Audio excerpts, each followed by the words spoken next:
Yeah.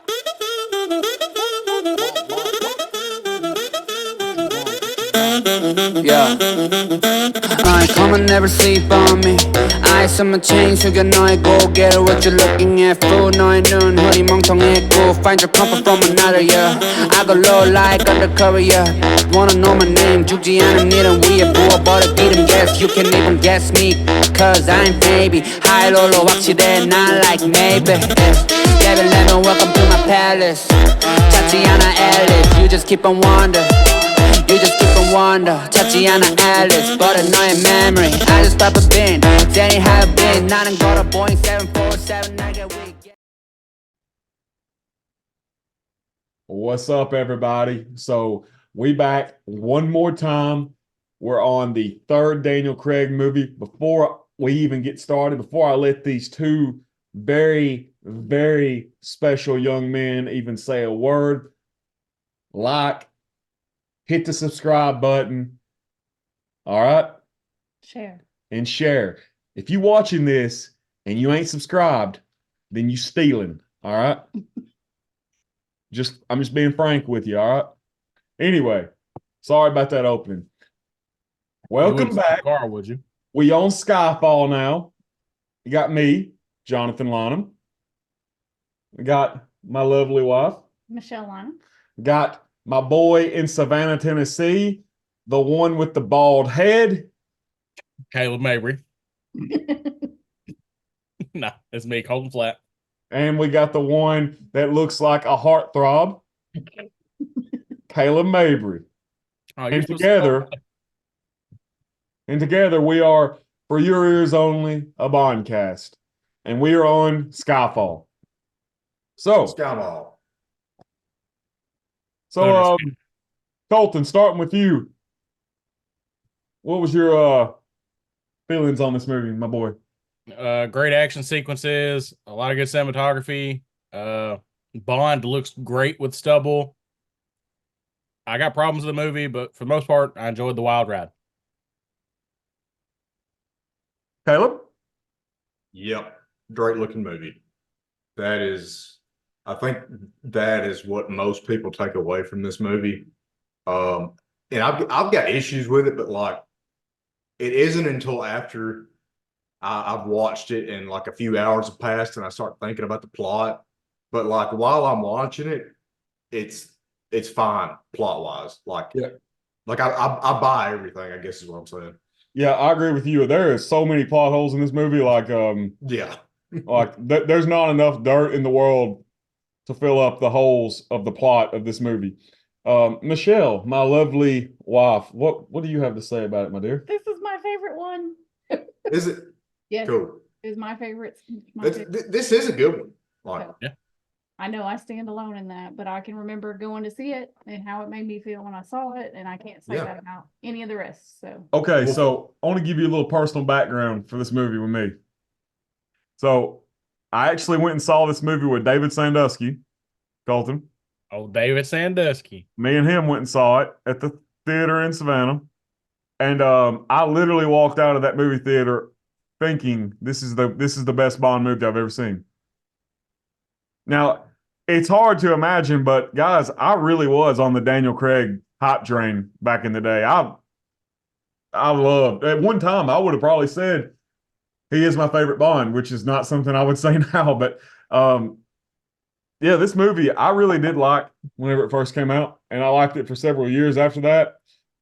It's really the reaction from a lot of fans to Spectre that brought this movie. I don't know.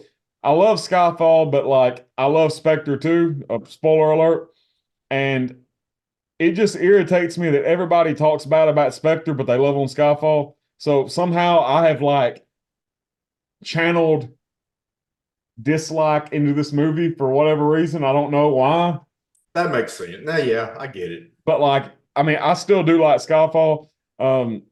I still think it's an awesome movie, and I think there is some fan service in there, especially with the DB5, but they make good on it. You know, it's used very well. You know what I mean? Like, yeah. So let's go ahead and getting started. We obviously do not have a gun barrel, which we should have in this movie. There is no excuse for not having one in this movie. I know it's at the end, Okay. but it should have been at the beginning. Yeah, it's like we were talking about last episode. It's like this is supposed to be where Bond is Bond finally. Yeah. We get a gun barrel at the beginning, but we don't. We should have got one at the beginning.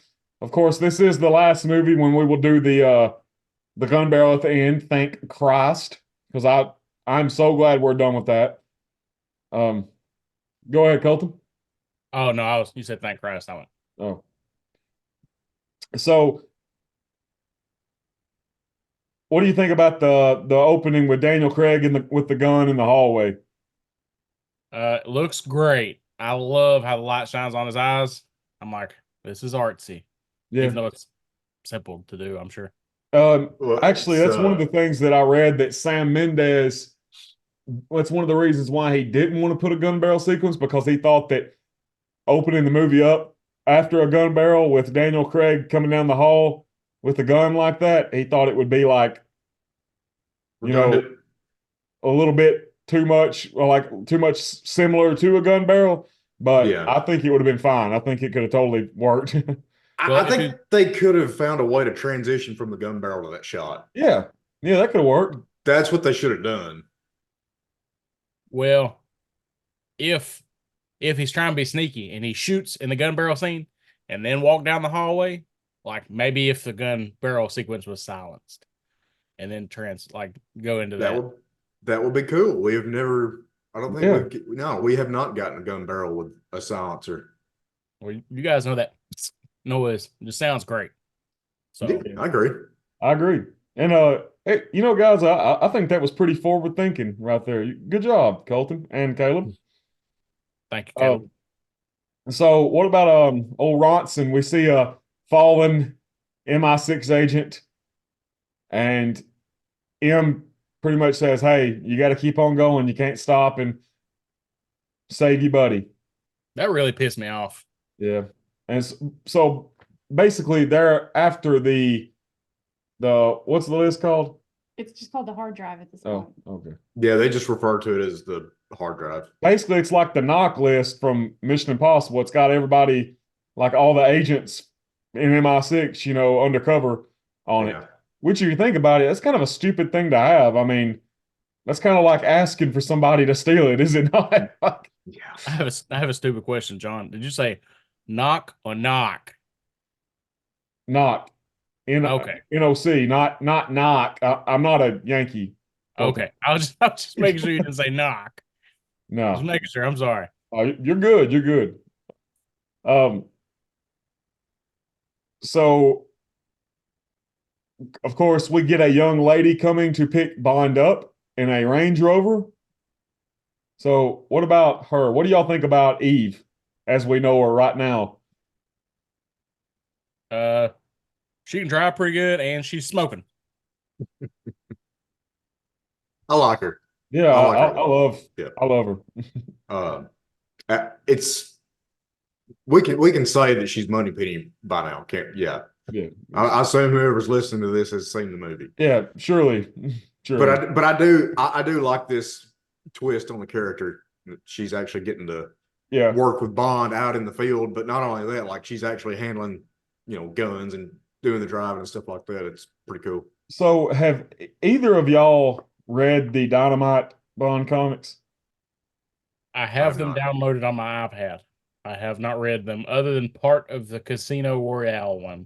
Okay, well, there's one of the Dynamite 007 comics in which Moneypenny, M is basically some bad guys are trying to kidnap M. And so Moneypenny pulls a gun out and puts it to M's head. And pretty much it's explained that if something was to happen and M gets kidnapped or something like that, because M would have so much information, it's explained that Moneypenny was to kill M. So wow. I just think I think it's pretty cool. And it kind of, the Moneypenny and the Dynamite stories is very similar to Moneypenny and Skyfall. Yeah. So if you think about it from like a security context, like her secretary is the last person, like that's the last line of defense. yeah, like in the James Bond Dynamite comic Varga, that's literally what they say about her. They say that's M's last line of defense. But because it's explained that like she was the only person in MI6 that could still have a gun, because even Bond gets his gun taken up in that comic. And Bond's kind of griping about it to Bill Tanner. And Bill Tanner's like, well, Moneypenny has to have a gun. That's literally M's last line of defense if something happens. So anyway, I'm talking too much about the comics, but Well, I mean, it's like, really interesting. oh well, thank you. Hey guys, you should read them. They're really good. Like, you definitely got me wanting to read them, and like Caleb said, it's super interesting, and it gives like context to the film, even though it's retroactive. I'm sure, yeah. right? I think these comics were coming out about the time Spectre was coming out, I think. So 2015, I think, it's either 2014, 2015. Man, I remember whenever they got the imprint and you started messaging me about it, you were so excited. Oh yeah. But so Moneypenny picks Bond up, and then they are chasing after the train. Well, not really the train. They're chasing after Oh the guy. yeah, I jumped ahead a little bit. They're chasing after the guy, which is Patrice. So what do y'all think about Patrice as a villain? I think he's we don't get a whole lot of him. No, we don't. But like, I'm gonna say this. Go ahead. I'm sorry. Well, I just wanted to mention one quick thing about this scene. Like, some of the humor just seems a little misplaced in this movie. Like, so they're going down this alleyway or maybe this tight road, and she accidentally knocks the passenger side mirror over. Yeah. Bond's like, "It's all right, you weren't using it." Did she intentionally knock the driver's side? Then she goes and knocks the other one off. Just to be a Why? smart ass. But like, maybe don't do it right now. I mean, the stakes are kind of high. Well, it's not like I think it was funny. Like I thought it landed with me pretty good, but I could What see did you why. say, you would- Michelle? I said, it's not like she's trying to avoid hitting things. And her Well, heart- yeah, I get that. It's just, There.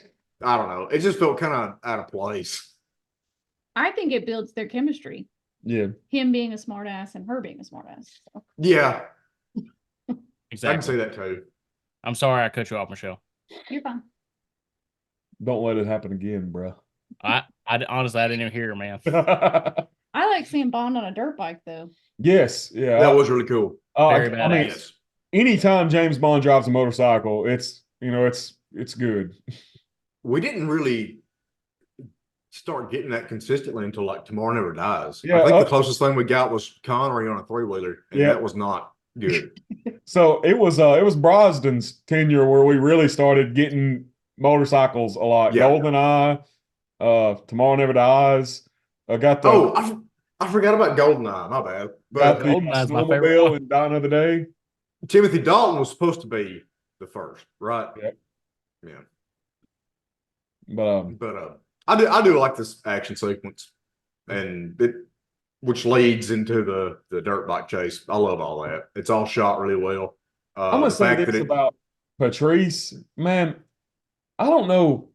I think Neil Purvis and Robert Wade just like don't like to write dialogue scenes, because I feel like we could have learned so much more about Patrice.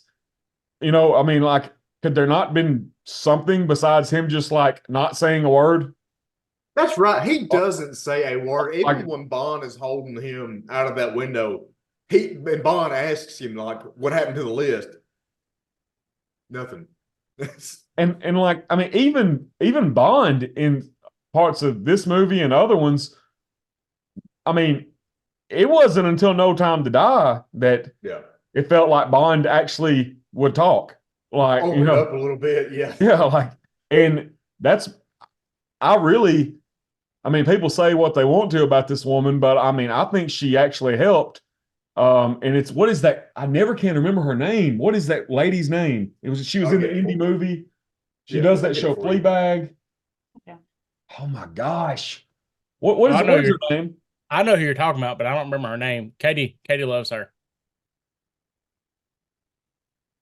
Maybe Waller-Bridge. Yes, thank you. I don't know why I can never remember her name. But guys, I can't ever remember it either. But yeah, her punching up the dialogue in No Time to Die, I feel like it made it better. it was to me, it was like something that stuck out. I was like, my God, Bond's actually talking because Yes. I mean, okay, it just seems like to me in a lot of these movies, or if we're really supposed to think that Bond likes someone, I mean, if you like someone, you're not just going to be silent all the time. You know what I mean? You're going to like at least talk to them and like, Yeah, and I can see somebody trying to make the argument that like, well, he's still like messed up or whatever over Vesper. It's like that's not yeah, that great of an excuse because I mean Sean was pretty chatty and Diamonds Are Forever. So yes.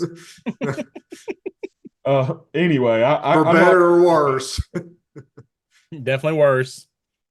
Yeah, like and of course I'll talk more about that and Phoebe Waller-Bridge in No Time to Die, but yeah, it's just I mean I mean especially after you read the books because I've read all the books, I mean continuation authors and everybody, and in the books Bond is actually quite a chatty person. He actually talks quite a bit. You know, he's I not thought this he like just oh, wait, I thought he talked sorry, what go ahead. I thought he talked quite a bit in Casino Royale. Yeah.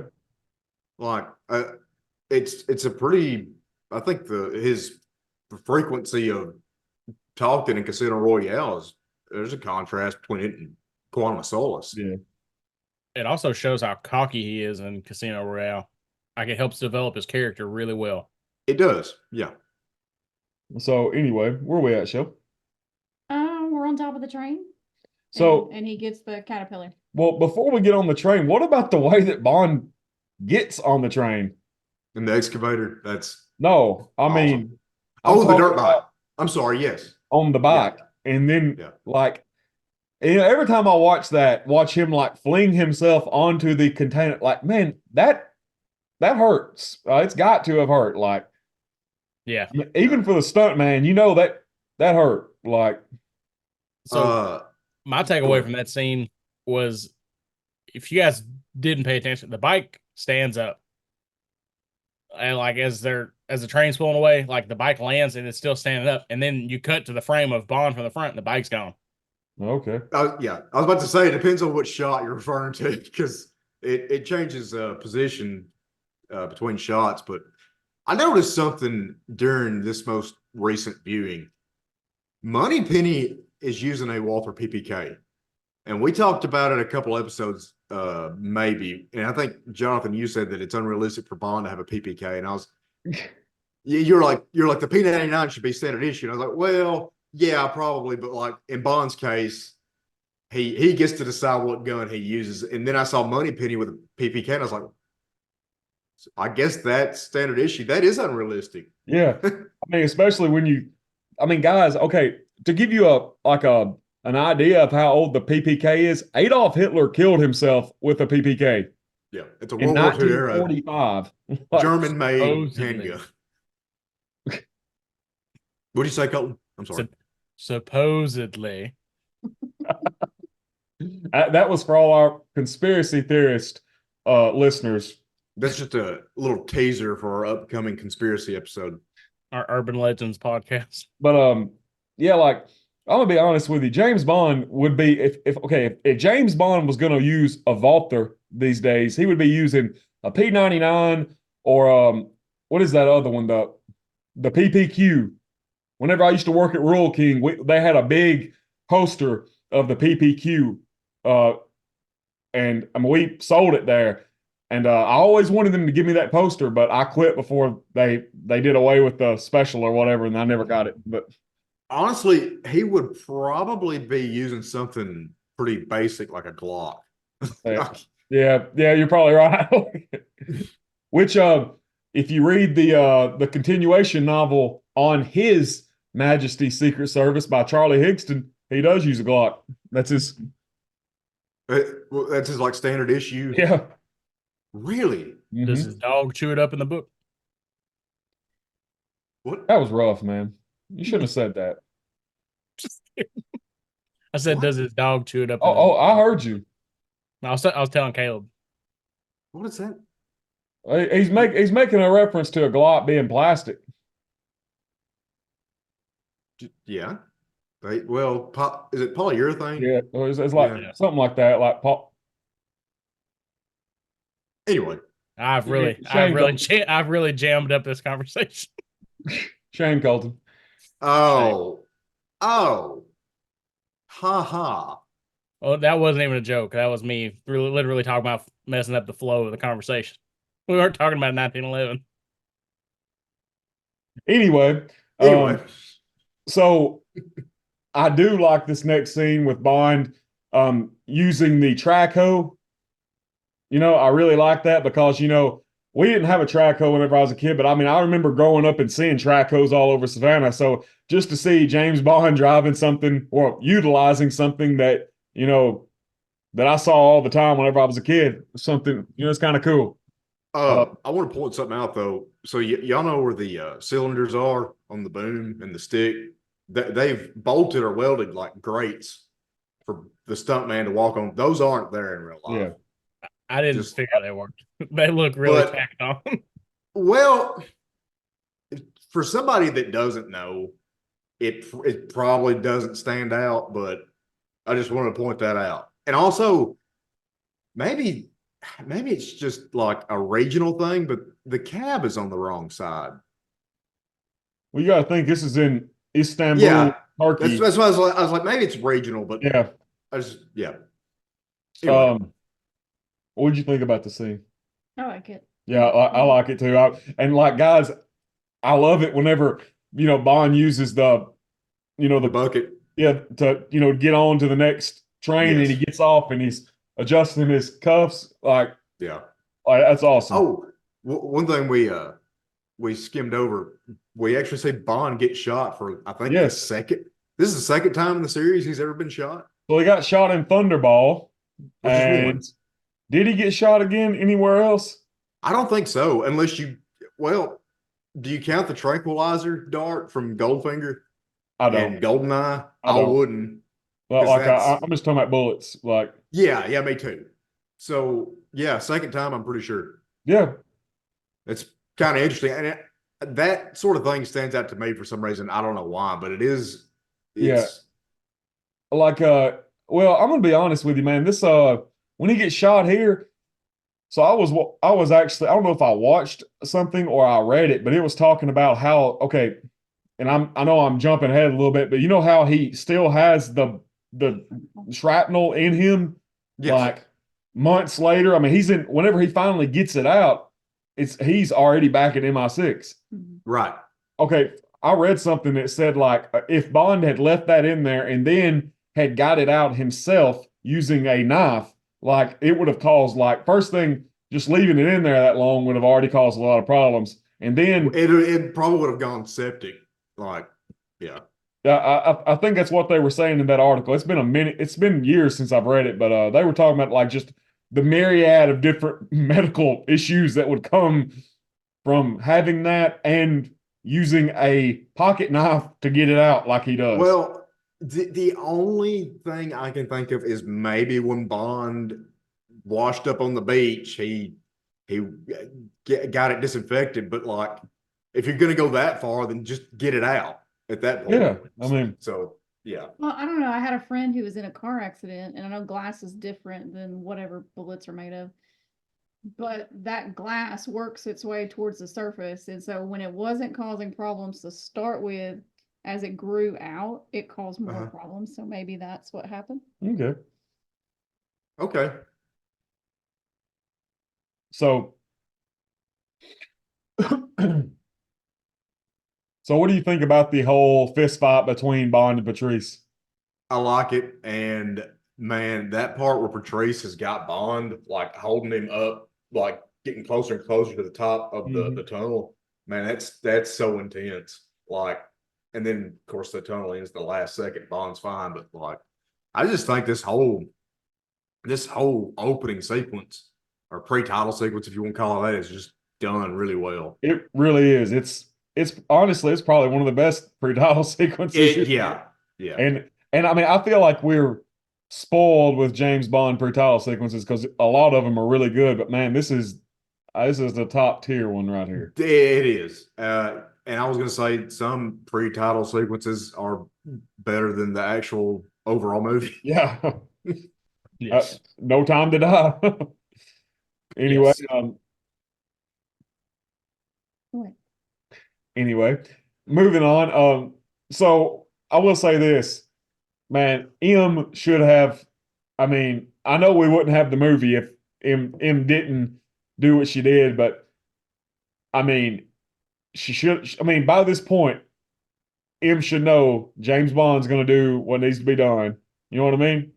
Yeah, but man, But at the same time, it is a list of all the agents in the world. Right. You know, MI6 agents in the world. So I mean, well, from the very start, like with Ronson, like they're pushing it really hard that M is out of touch. Yeah. So yeah. Which is something we'll bring up again in a little bit. So, what about this title sequence? It's probably one of my favorite. I think Casino Royale is my favorite. This might be second. What do you think about it? I agree. I like the music. I like the all the effects they put into it. I think it sets this mood of dark times. Yeah, the visuals are great, and just that paired with the great song, like Yeah, like I want to talk about the song real quick. I used to really like Adele. Nowadays, I really don't care much for her. But at one point in my life, I really did like Adele quite a bit. I still like this song. I think it's a good song, but man, there was just something about when this movie came out in Skyfall, the song was such a big hit. I remember people like teenage girls, you know, Yeah. were like loving this song, and I was like, man, it is just so awesome, you know, having my franchise, you know, that I love, you know, having a affect song. the masses. Go ahead. What? It's cool to see the franchise that we love and grew up watching. It's affecting the masses like Yes. it did when Goldfinger came out. That I was gonna say I used to love this song, like most people, but it's sort of the same thing you were saying, dude. It just got so overplayed, man. Yeah, I agree. Like when I was watching this movie, when that song came on, well, I heard the first few notes and I was kind of dreading it, but I didn't dislike it in this context. Like within the context of the movie itself, along with the visuals, it's still fine. It still holds up. It's still a great song. But like when I'm at the grocery store and that song comes on, I'm like, oh my God. There are way better grocery store Bond songs than this one. Just while we're on this subject, Nobody Does It Better is my favorite. Just while we're on this, I want to bring this up. So I work at a grocery store. For those who do not know, that's my side gig. I'm a manager at the E.W. James supermarket. And there are some days when I've literally heard 3 to 4 Bond songs being played. Like, no one does it better, or nobody does it better.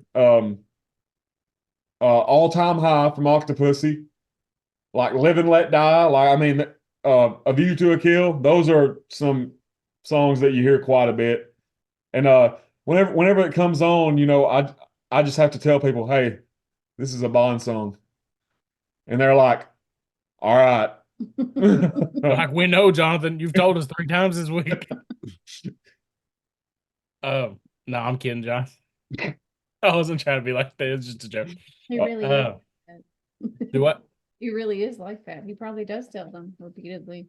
It's okay though, because he does it in such an endearing manner. So I'm sure they don't mind. And they're I mean, like, they're will not you in my Bond please love just give me section. my change? Hey, yeah, by the way, did anybody see the Bond birthday cake on my channel? Did y'all see I that? did. That was awesome. Yeah. I did not. Yeah, his Oh. coworkers got it for him. Your coworkers at the grocery store. Yes. That's awesome, dude. Yeah, it was awesome. Like, I mean, That's so cool. um, Man, Speaking of cake, how long ago I don't was think this? we. Oh, sorry. John, I can't remember when your birthday is right now. How long ago was this? January 18th. Okay. So a month and a half ago. It makes sense. I remember it being your birthday, but I don't remember a cake. You probably sent it to me. I'm sorry for tangent. Can I say something about the title sequence? Yeah. No. Go ahead. So I like the foreshadowing in the title sequence. Like whenever they list Judi Dench's name, they immediately show a tombstone. I didn't catch that. No. Good observation. I like that we get to see Silva in the title sequence, even though it's just his silhouette or a shadow. And also I was going to ask Jonathan about this. So there's a part in the title sequence where Bond is like shooting at his reflection in all these mirrors. Is that a Man with a Golden Gun reference? I don't know. Maybe it is. I mean, probably not. But probably not. But that'd be something if it was, wouldn't it? I mean, like you can see like Sam Mendes or whoever doing the title sequence, like, man, we have got to reference the Man with the Golden Gun, right? Like, and then the person doing the visual effects is just like, why? This movie should have had Tabasco sauce in it. I agree. That's what it's missing. I knew something was missing.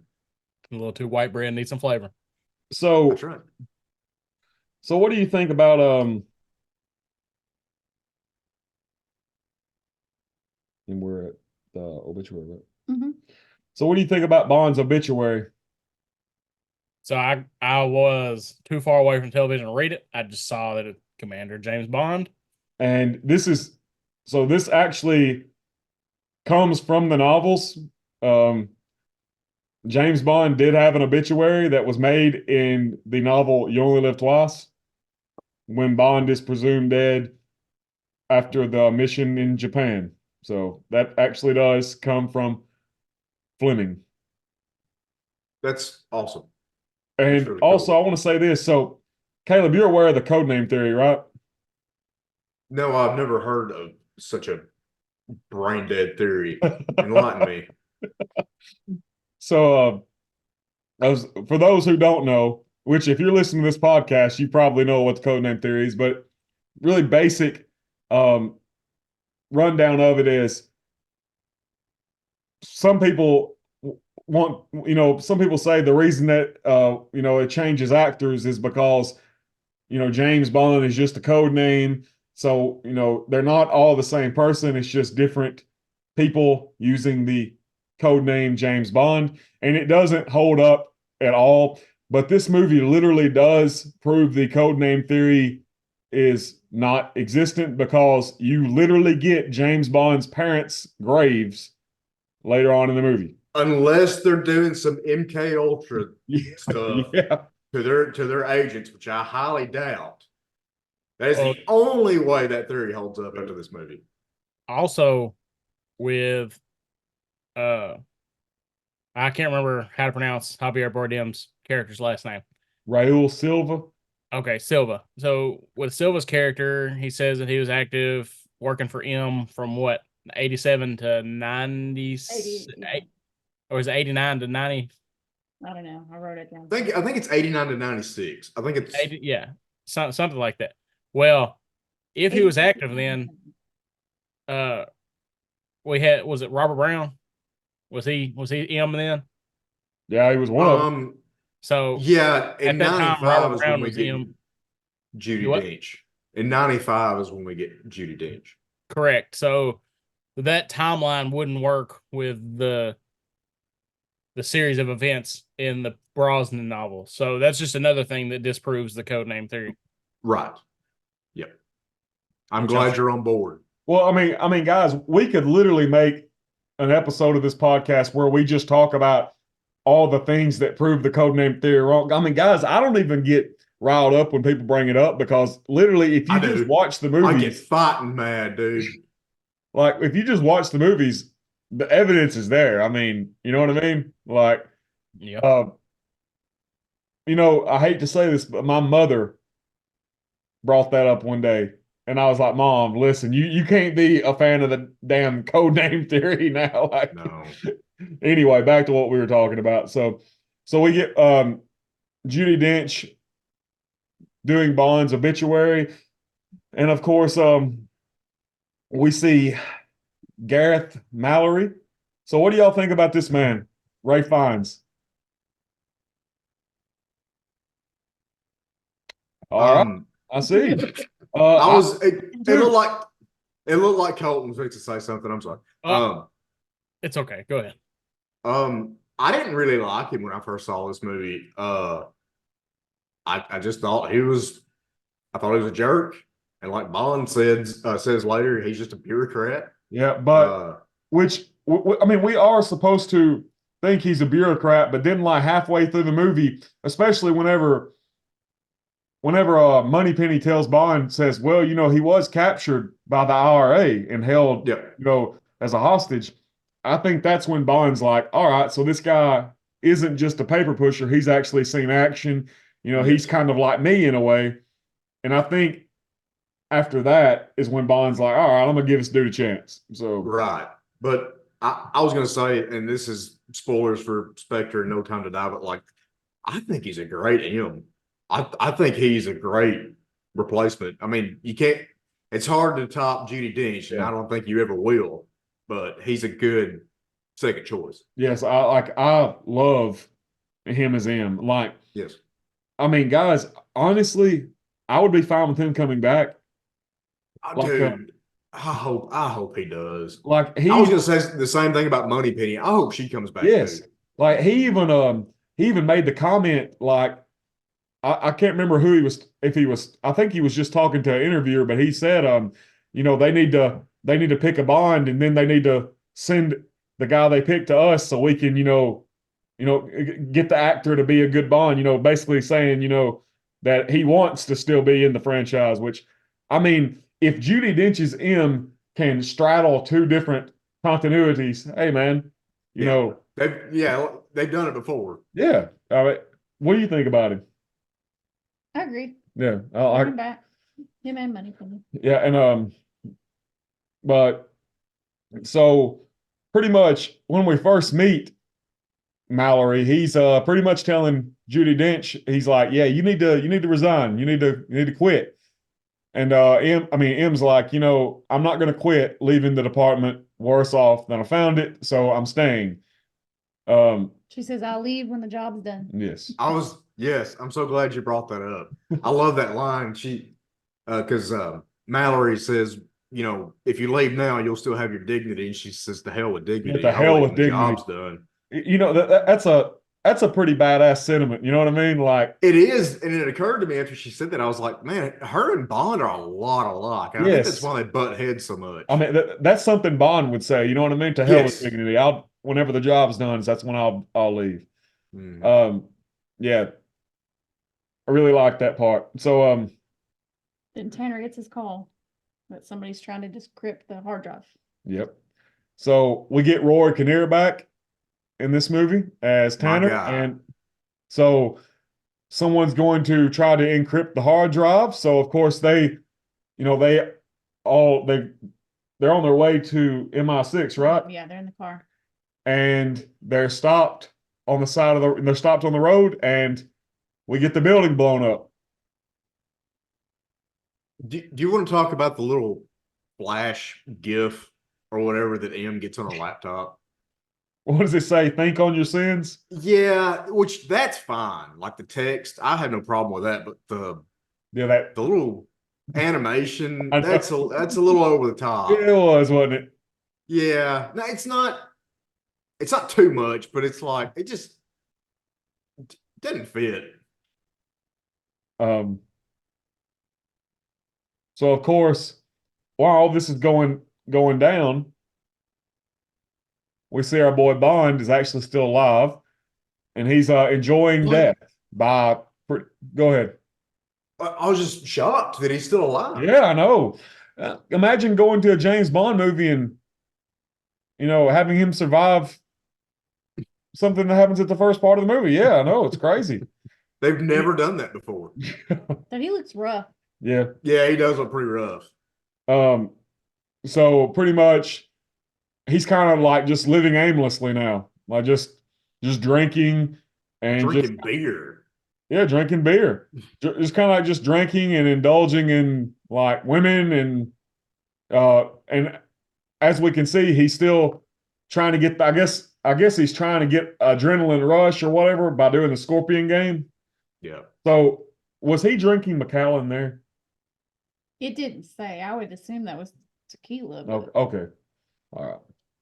Well, the reason I say this is like the morning after that night, he's still at the bar and he reaches over and pulls yeah, I was thinking if maybe that was Macallan. I don't know. All right. Well, anyway, So, did he finish that bottle off? I mean, Because it looked like he just poured the last little bit in his cup that morning. When he's still at the bar. I could have used about 30 more minutes of this. Like, it's cool to see Bond just kind of hanging out. yeah. I agree with that. And showing off to the locals, with the Scorpion game and stuff like that. Like, that's awesome. How badass he is, like. And they're all cheering. Like, yeah. I love that part. Like I said, like a good 30 more minutes of that would have been awesome. So then Bond sees the blast, the explosion at MI6. And so Bond's like, well, it's time to go back home. I do have a question about the MI6 building. Like, I don't know much about it. That is the building they use for real, right? Or was. Did they really stop using it around this time and get a new MI6 building? Okay. So that's still the building they use to this day? Yes. Okay. I just want to clarify. I know absolutely nothing about real life UK goings on. I'm pretty sure it is, Colton. I mean, like, because I was just reading a Wikipedia article about it the other day, actually. I assumed it was, but I just wanted to clarify. So what do y'all think about him coming home and Bond sitting there? It kind of hit me with how messed up he looked. Like, he was upset those people died. You could tell. Yeah. Also, the beard, Bond. The what? The beard. I love it. It's cool to see him. Kind of may remind you of somebody else's new beard. Yes, it does. I dig it. I like Caleb's new beard too. It looks good, John. Oh, you're kidding? You don't like it? No, I do like it. I don't know. You remember in Casino Royale when M says, "Never break into my house again." Yeah, and Bond breaking into Bond lied. Hey, he lied, didn't he? Yeah, like a liar. He's a liar. But yeah, dude, Bond looks rough. Yeah. Has he been to sleep, you think? It looks like he's not slept at all. Like, well, because at the bar, it transitions from that scene I was talking about with him doing the shot with the Scorpion. Like, it transitions from that to him sitting at the bar, like this, like half asleep. So, okay, he didn't sleep that night. So, is Bond supposed to be in Turkey whenever he's at the bar? Oh, dude. I would assume so. He did. Because if that's where he's at, too tropical. I mean, if he was still in continental Europe, I mean, you could like get on a plane right then and go to London, conceivably. Well, yeah, that's sort of what I was thinking. Like, he's not too far from home. Yeah. I mean, you got to think, guys, the States are a lot bigger than Europe is. You know what I mean? Like, you can go from, in one day, you could go to several different countries, in Europe. So let's assume he is in Turkey. Well, the subtitle said they were all speaking in Turkish. I thought they were in Turkey, but okay. So Bond comes back 007 reporting for duty. He also has a jab at M. He's like, take the bloody shot. He was like, you should have trusted me to do my duty. Good point. It brings up a lot of good points. Yeah. And then M says that, hey, we sold your house or your flat, that's gone. Put your stuff in storage. Your stuff in storage because, that's what we do to people who have no living family or next of kin. It says unmarried, so Oh. if you want to go back to codename theory. Uh, He was never married. And no next of kin. And then she according to should have called. Yeah, he should have called. I will say it pissed me off that they sold us flat. Sorry, Caleb. no, that's fine. I like when M says, "Run out of drink where you were, did they?" It's funny. It's really good. What? M asks Bond when she realizes it's him. She flips the lights on. She goes, "Run out of drink where you were, did they?" Yeah, I like that. According to this, the total flight duration from Istanbul to London is 3 hours and 40 minutes. So really, Bond was just like right down the road, like yeah. That's assuming he was able to catch a flight like right then. right then. Yeah. And Churchill's bunker. So, with MI6 being blown apart, they go to Churchill's bunker. So this is kind of like in Die Another Day, whenever they have the little, secret hideout in one of the bunkers, which, of course, I think I touched on this in Die Another Day, but that was something they actually did. They had those the abandoned subway tube tunnels that they used during the Blitz when the Germans were bombing London. That's where people would go and, like an air raid bunker. They used their subway tunnels for air raids. So I like this version of MI6 a lot. I think it's just really cool. The fact that it's in one of Churchill's old bunkers. Yeah. Like, anything with Churchill, man, is awesome. He was a cool dude. I mean, he was like Bond in some ways. Yeah. Especially the alcohol ways. That's food and alcohol. Yes, I would say. Yeah. So Bond has to do his fitness test, which he is noticeably having trouble with. I like how Tanner is like, we could do this later. And you see Bond like, yes, let's. I like how Tanner is giving him exposition like just a little bit at a time.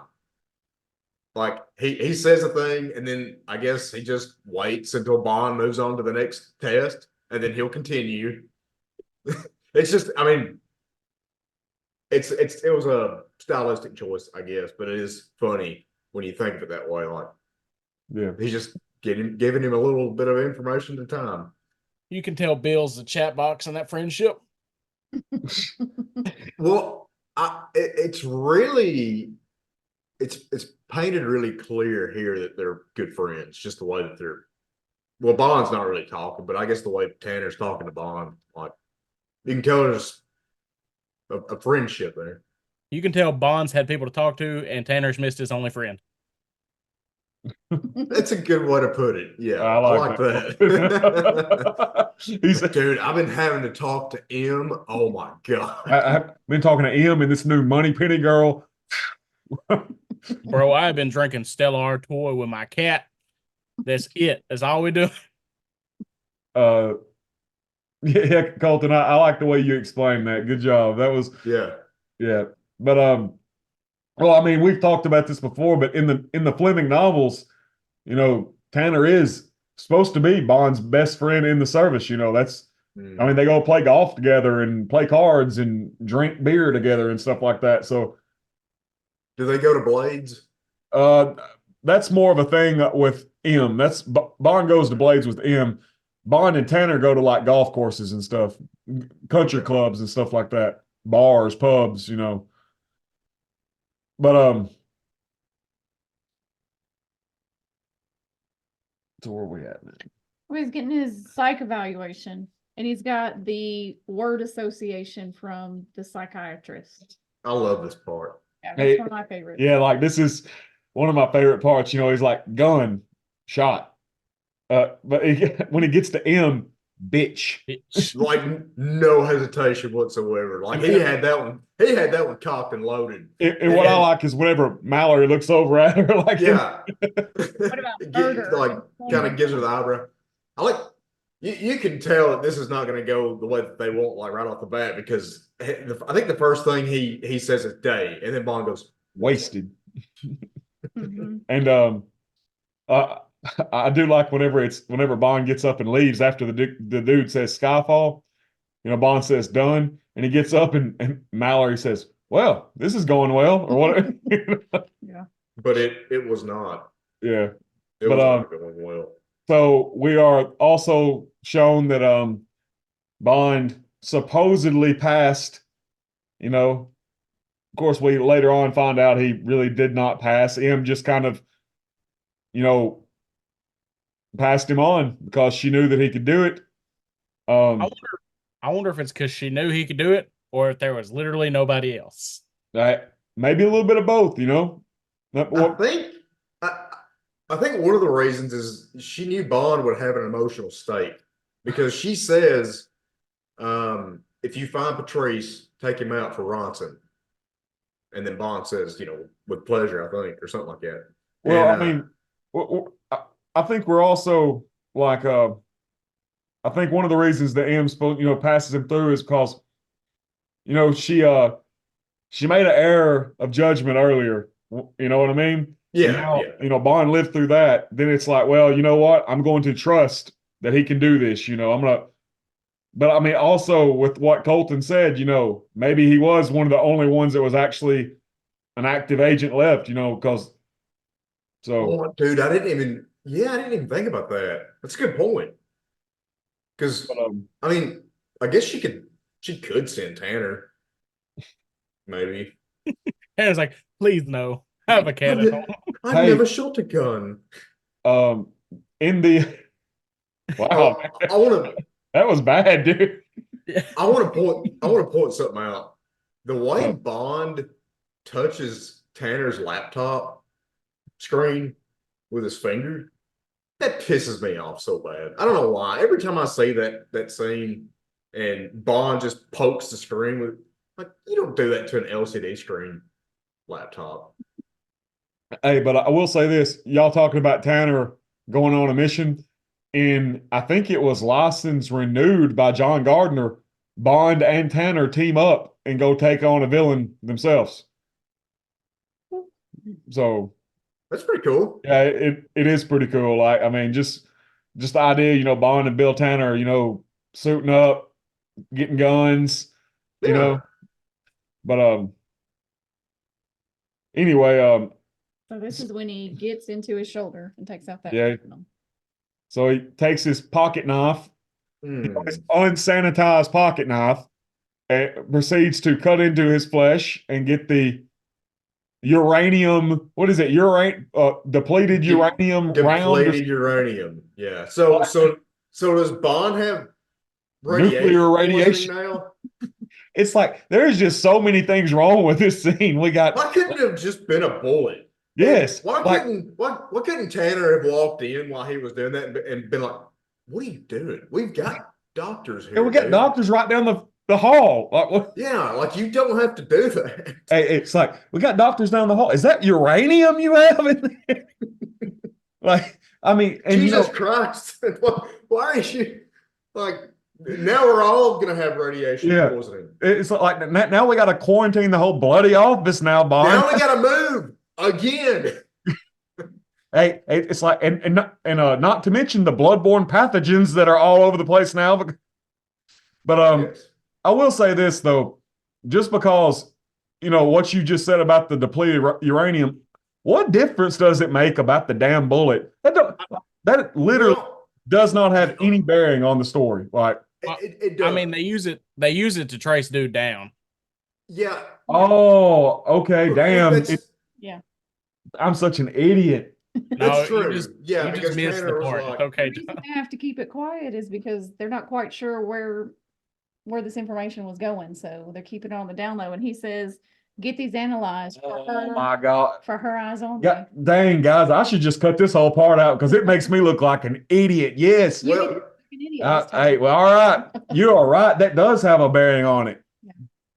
well, I did agree with you, but like my point was like that why depleted uranium? Yeah, though? I mean, yeah, like, why that? Like, I What mean, is the benefit other than like if I don't kill this guy with this one shot, he'll die eventually. he's going to get cancer from it. Yeah.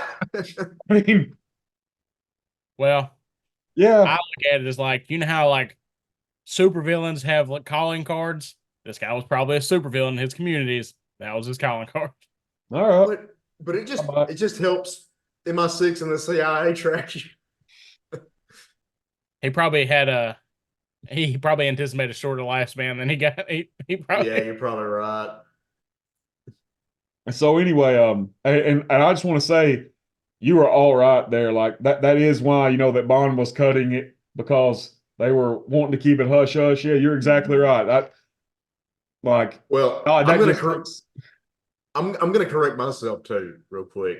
The reason Bond didn't have a doctor extract the bullet is because he wanted he says to Tanner for her eyes only. So yeah.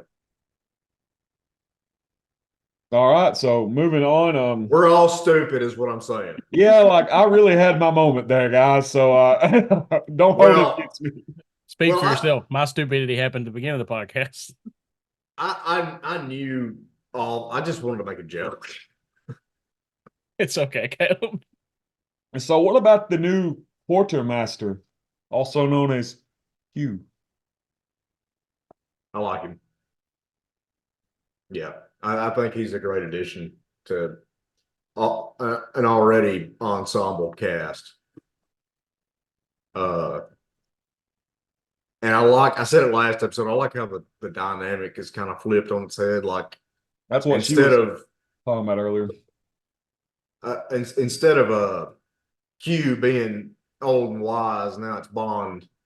He's the old and wise one, if you want to look at it that way. I like how Q is using the painting as a metaphor for Bond. Like it Yeah. pulling the old battleship. I'm like, So I really like that. And I know Bond it's is simple. not having it. No. So what do you my see? favorite. A So bloody big ship. what I like is Bond sitting there, and Q walks up. Of course, Bond don't know this is Q, and he's just like, what do you see here?" And Bond's like, "A bloody big ship." And Bond's like, "Okay, I'm about to get up because this dude's weird." He's about to leave, and then dude's like, "I'm actually your new quartermaster 007." And you see Bond like, "Dude, for real?" Like, and he even He even says you must still be have joking. spots. Because he's a baby dick. It's Bambi. And well, Q says age is no guarantee of efficiency. And youth is no guarantee of innovation. That's what Bond says. Mhm. But yeah, like I just love how Bond is just simply just going to get up and just walk off until like I feel like Bond would have said piss off. yeah, like I do like the dialogue here though. Like It's well we've already mentioned a couple of lines, but there's one part in particular where Q is like, I can do more My pajamas. yeah, in my pajamas on my laptop. And And- and he says every once in a while a trigger has to be pulled, and Bond goes, "We're not pulled." hard to tell which if in you're your in pajamas. pajamas. Yeah. Which you could make the point that this whole movie is just sort of like a long way of saying that Bond is still relevant, and you get these little hints like in this part. The dialogue is like that is why Bond is still relevant. Like Yeah. Somebody's got to do the dirty job sometime. yeah, It's usually Mike Rowe. I want to see an episode of Dirty Jobs Me too. where he goes in the field with an MI6 agent, and then he gets shot with a depleted uranium bullet. Oh my gosh. Just cast Mike Rowe as an ex Bond. or that. Hey, And they then they're picked in some of them I've seen that are. and then after the gun barrel, like it does like a crash zoom close up on his face, and he's like, "It's a dirty job, but somebody's got to do it." I want to bring something up before I forget it in a later part of the podcast. I'm just jumping the timeline a little bit. And this goes to show you how bad scatterbrained I am. Skyfall's in Scotland, right? Mhm. Okay. We know Bond is Scottish and Swiss, right? Is that it? Or Swedish? Swiss. Okay, Bond is Scottish and Swiss. Do you think that okay, we know that Ian Fleming didn't initially like the casting of Connery. Sean Connery because he was a hick. Do you think he liked the fact that he was Scottish? So some people have said that the reason that Ian Fleming made James Bond Scottish is because of Sean Connery's, heritage, him being from Scotland. Um, there's also other variations of this because I think Fleming did have people from his family that were from Scotland or had ties to Scotland, like family ties to it. So I really don't know the definite answer on that. I myself always thought it was because of Sean Connery. That's what I always had read was that Fleming liked Connery's, Yeah. portrayal so much. Well, I don't know though. Colton, I think you even said that at first Ian Fleming did not like Yeah. Sean Connery being cast, and I Right. think eventually he sort of warmed up to it, and that's I'm with y'all. I'm pretty sure that's the reason. Yeah, Does like like Connery. well, that's what I mean, I want that to be the reason. Like for real. Well, that's Like, what I've always heard. yeah, like it's what I've always heard too. And like I think that's an awesome story. And Yeah, and I do. people have talked so much about Fleming being a snob and stuff, but like Fleming was open to other people's suggestions. Like whenever Jeffrey Boothroyd, the guy that the Q character, in the movies is named, Yeah. whenever he wrote to Ian Fleming in a fan letter and literally Saying that Bond would not use a Beretta. yeah, like I mean, Fleming took that advice and then like changed his own work because of what a fan said.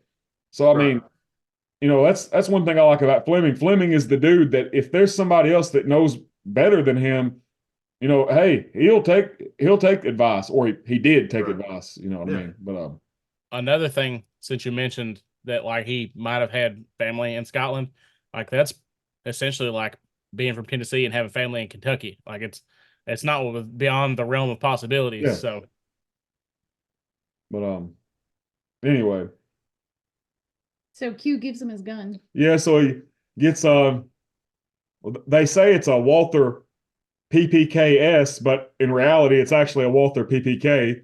I wonder why they did that. I I don't noticed know. that too. I don't know, but like that's. I mean, I know what the PPKS is, but that's not it. Like that's Yeah. yeah, but and I'm gonna be honest with y'all. Like, I get what they were trying to do. They were trying to say, gone are the days of fantastical gadgets, but like really, like an outdated gun and a radio is what that's the best y'all can do.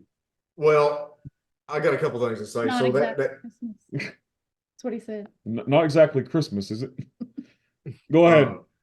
that transmitter deal that he gave Bond is bigger than the one that he got in Goldfinger.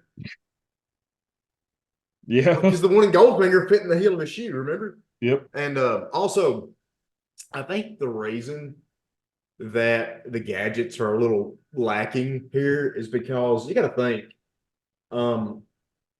they probably cut their budget after the last movie because like they gave MI6 this huge overhaul makeover and then immediately reverted back.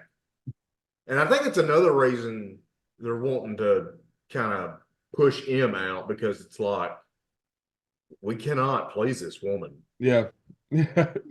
I mean, remember the way MI6 looked in like Quantum? Yes. Like the high tech looking stuff, and then like where did that go? Like it's like that was $17 million or £1,000,000 you spent, and I don't bloody care. I can't play a CD in it.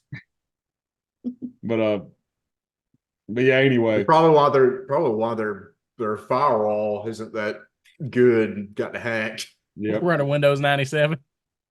Yeah, Linux. Anyway, Go ahead. so what about whenever Bond goes to Shanghai? What is Bond disguised as? Like one of those limo drivers? Yeah, chauffeur is what it looks like to me. Okay. The way this scene is edited, the first time I watched it, I thought he was driving Patrice. That's not the case, but it is edited kind of weird. Yeah. But other than that, the way I just love the way Shanghai is lit in these scenes. Like the Shanghai is such a futuristic looking city, isn't it? Like, I mean, just yes, but the lighting and the cinematography, of course, it's great throughout the whole movie. But like this section of the movie in particular just looks really good. So, again, I know this movie came out before, like John Wick, but like the scenes with all the flashing billboards and everything gives me super heavy John Wick vibes, Sure. and I love it. agreed. Yeah. Are you a big John Wick fan, Colton? Oh yeah, I love it. I love John Wick too. Like we gotta do those movies. Oh too. yeah, we do. Oh, definitely will for sure. So, I don't think I'm skipping anything when I talk about the elevator scene. Well, okay, he shoots that guard, I guess. Patrice shoots the guard. Okay, and then Bond is kind of creeping up on him, keeping his distance. Patrice gets on the elevator and takes off, and Bond jumps off this platform deal. And I really like that part, and I like that we see Bond's wound is like still affecting him. Probably it might be better if he hadn't have stabbed himself, but Dug into it. we've already discussed that at length. Anyway, like we ain't gonna get over that, are we? it's just kind of dumb. But the track that plays here as Bond is holding on to the elevator as it's going up, dude, it sounds like it's straight out of The Dark Knight. I don't know. It just stuck out to me. And this movie is very influenced by The Dark Knight. Yes, really, like the first, like I would say Casino Royale is very much Batman Begins, you know what I mean? Yes, yeah. And this, Skyfall, The Dark Knight, I mean, it really is like The Dark Knight, isn't it? Like yeah, and I don't this is a whole different conversation. Like, yeah. I wish Bond would get out ahead and be trendsetter again. Yes. But that's probably asking too much. Well, it's asking too much right now whenever Barbara Broccoli and Michael G. Wilson still have dominance over this. When they can go, maybe we will get something better. But until they go, well, that's another thing I was going to say. Like the fact that this is influenced by The Dark Knight, like, isn't the worst thing because I mean, dude, like that's fine. I mean, Bond movies have always, ever since the end of the Connery era, it's been influenced by a lot of different things, especially in the war years, but yeah, like it would be nice to see Bond actually be the one that was setting trends again, pioneering. And like I know I just threw some shade on Broccoli and Wilson. I like those people, but like, man, it just doesn't seem like they really care about it anymore. Like, well, I think the only reason Michael G. Wilson is still on board is just for cameos. Yeah, just for cameos. Sure that's the only reason he shows up. But that's not fair. I'm sure he he pulls his Yes. weight, whatever. But you know, Batman has borrowed some from Bond. Oh yeah. So Oh yeah. I would. like it's a very symbiotic relationship, Bond and Batman. So that's fine.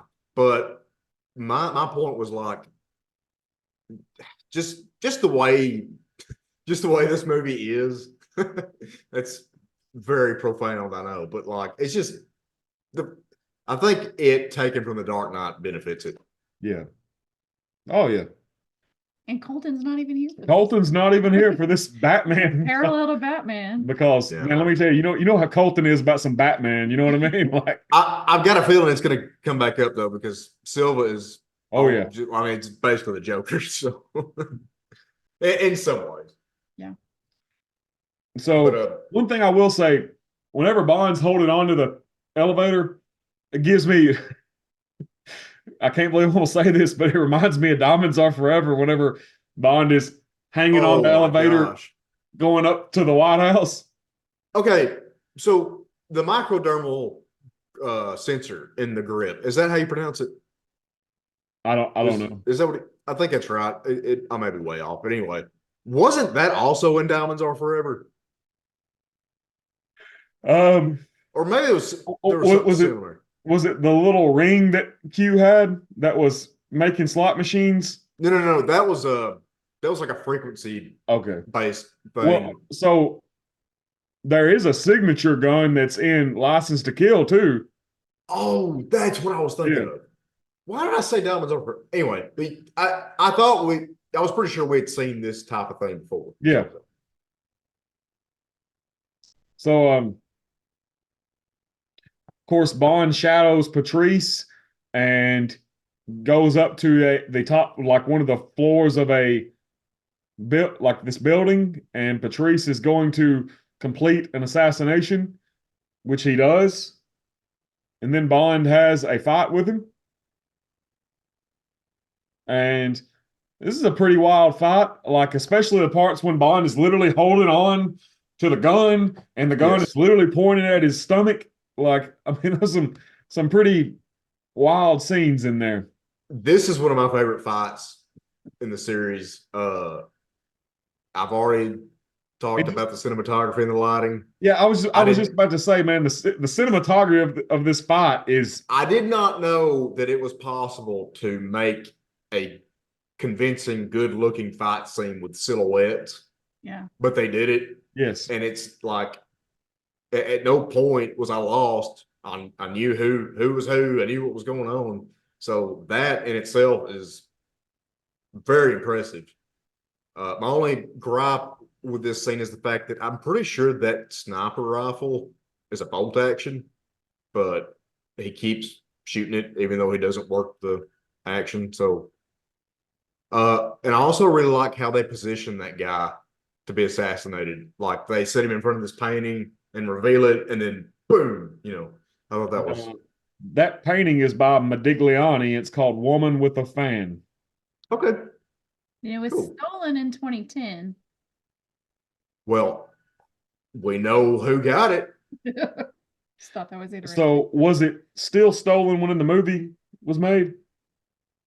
Oh, yeah. Okay. So that's this it right here. This is crazy. That's the stolen painting. The real life painting was stolen in 2010 and has yet to be recovered. This is just like in Dr. No, whenever Bond is in Dr. No's lair, and there is that painting there, which had in real life got stolen like Dude, there's a year an or two art before. thief. And Bond's walking and he stops and he goes back, he backs up and looks at it. And he's like, oh, there's where that stolen painting is. Well, I guess that's the same thing here. That is wild. So, I mean, I'm pretty sure, like, okay, it in all reality, that was done on purpose. Like, yeah, that was most definitely. But it is. I don't know. It would be funny to think that there's some art thief on the set of all the Bond movies. So I have a question: did the painting end up with blood splatter on it, or no? I couldn't see. It would only add to the value. Yeah, for sure. I don't know. You would have to, don't you think? There's some sort of Not residual. covered with something. Yeah. I was just wondering. I couldn't see, so I want to know if you guys saw anything I didn't. Well, it's not made clear in the movie, but I'm just like realistically, when that dude got shot, it looked like they shot a watermelon, like mist went everywhere. So something got on the painting, something incriminating. So of course, here's where we see Severin, what's her name? Severine. Severine. And we also get Bond getting that guy's briefcase, which has got the poker chip in it. So he goes to Macau, right? Isn't that where? Correct. Yep. Yeah. And man, there's some great scenes here where Bond is like, he's on that little movable pad or whatever he's standing on that's taking him, I thought it was just a boat. a little boat, whatever it is. It's probably on some sort of fixed track, though. So yeah. And like just the way he looks just standing there, there's some great shots in this movie, man. Like really good shots. Yeah. Roger Deakins. Let's give him a little shout out. Shout out Roger Deakins. Shout out. So when he's in the casino, he takes that chip, and he gives it to the lady behind the thing. Mm-hmm. And of course, Severine comes up to him and was talking. It's a whole bunch of money. Yeah. Yeah, he gets the briefcase. Is it 100 million euros? Is that the amount? I thought it was 400 million. 400, maybe. I That's a could've boatload of been cash. It's a lot of money. I like how Severine says, that's a lot or whatever. You could afford to buy me a drink, and Bond goes, might even stretch it to 2. It was a good line. What do you guys think of the James Bond line? Dude, I didn't even notice it. Well, we didn't get one in Quantum of Solace because Mark Forster was too good for the James Bond line. Now, I'm glad that they put it in. Yeah, me too. As much as I bragged on Quantum of Solace the other day, any Bond movie where he does not say his literal, catchphrase, that ain't right. Yeah. I don't think he doesn't say shaken, not stirred either, but the bartender is sitting there shaking that shaker, and like Bond kind of looks at her like, so it's implied. It's just not said. I thought that was a smart way of doing that. I'm sorry. Am I jumping on like all over the place No. too much? No, you're fine, Kel. Well, it looked like y'all were like looking at your notes, He's trying to looking be at like, my oh my notes. God. Oh, I Where was is looking at her notes. Okay. Did you guys notice how Bond tells Moneypenny to stop touching her ear? Mm-hmm. Yeah, like that little reference back to Casino. Casino. Yes. I wish you would have elaborated a little bit more, like stop touching your ear, because it doesn't end well for either of us. So stop.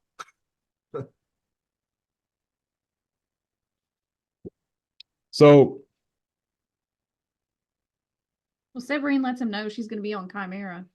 yeah. He can tell she is in distress. Yeah, and he also can tell that she was a sex slave when she was a little girl.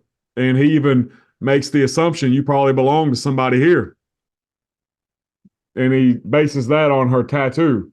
And he also realizes that she has a Beretta with her.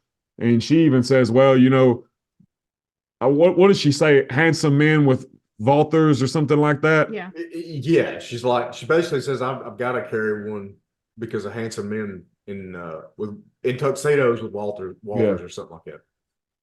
But and she also tells him, like, there's some guys coming to kill you, and if you survive, you need to come meet me on my yacht. And We leave in an hour.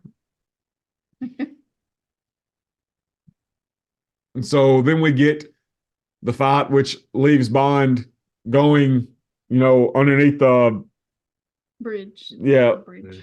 and there's that Komodo dragon down there. And like, I like the scene where the guy gets Bond's gun and Bond looks at him and says, good luck with that. Yeah.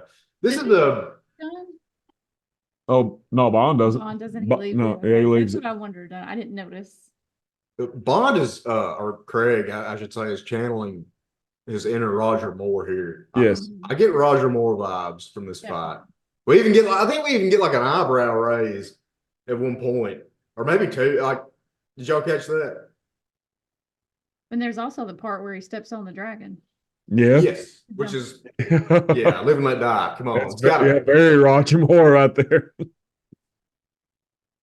And then he gives Moneypenny the money, and what does he tell her? Put it on black. No, put it on red. Put it on red. Okay. Mhm. Circle of life. So at some point, I don't know if this is true, but it was either the scene where Bond is having the fight with Patrice, or it might be this scene, but supposedly they had to CGI Craig's hands at some point because of some gloves.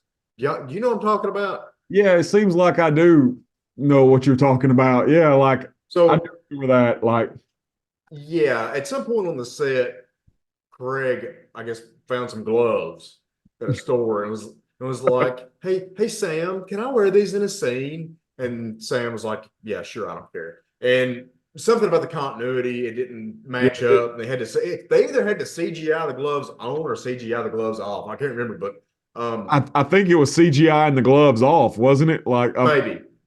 hey, Yeah. don't you just hate it when Daniel Craig finds some gloves He wants to wear and he them. wants to, for whatever reason, wear them? Well, it's because of live and let die. That's the only reason they wanted to wear them. It's like, Yeah, I want mean, to yeah, like it would Roger. fit. He's like, gotta look like Roger. So Severine's in her robe. She's got some champagne ready for two. And she looks a little disappointed as they say that they're taking off. Then you see her all steamy in the shower. Yeah. And so I'm just gonna be straight with you. I'm not cool with the scene. Like I've heard a lot of people talk about this scene. It probably could have been handled a lot better, especially after we just realized that this young lady is a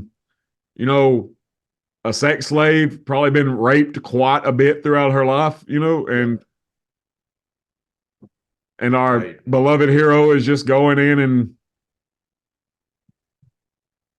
Look, So- Bond's gonna do what Bond's gonna do. Yeah. But I want to go on the record as saying I'm not cool with it. yeah. Colton, I'm sorry. So I mean, that's looking at it from one perspective. Like, also, like, she's well off now. She probably might still be getting raped. I don't know, but you like you never know. But it seems like she's established in her universe. Clearly she was digging on James. If she even gave him the time of day and told him where she was going to be staying, that doesn't mean come sleep with me. But also, like, she's a grown woman. She has needs too. And obviously she was cool with it. So you can't just blame it on James. Yeah, I understand. One thing I do want to say, I definitely do think that she would still be getting abused. I mean, look who owns her. Oh yeah, Still. I mean, look what happened to We her. literally see her Willing get to use abused. her currency, which is sexuality, to get Bond Yes. to do what Bond does. Yes, I mean, So I think the scene's fine. yeah, I agree with that. I agree with what you're saying. You know what I mean? I mean, because she knows what men wants. She is trying to get herself out of the predicament she's in. And the part whenever she even asked Bond earlier in the casino, she's like, "Can you kill him? Will you kill him? Yeah, will you kill him?" It's kind of like you could draw a parallel to Andrea Anders in The Man with the Golden Gun. Yeah. The whole reason she sent, she's the one that sent the golden bullet to Bond to get him to kill Francisco Scaramanga. You know what I mean? Yes, that's There's a lot of yeah. similarities Yeah. between these two. Both are, kept women, abused, wanting a way out, and willing to use their bodies to get out of the situation. And both of And a bullet is what connects both of them. yeah, The uranium bullet and the gold bullet, respectively, and Oh wow. him die. Yeah, that's And some the really deep mirrors. thinking, Michelle. And the mirrors. I brought up the mirrors. Hey, Come Yeah. on, you get brought me the mirrors ready. up. This is just modern day man with a golden gun. Sure. It's like we literally picked the worst Bond movie to base one of the best Bond movies on. See, they're both. I mean, they literally go to a man's island. He's got a whole island to himself. true. Yep. Where's the Tabasco sauce though, dude? Man, we got to get that damn Tabasco on there. I'm glad I can't remember which one of you brought it up. I'm sorry, but she asks Bond if he can kill Silva, and he says, "Well, somebody usually dies." Yeah. That's Yeah. funny. That's a very Bond thing to say, isn't it? Yeah.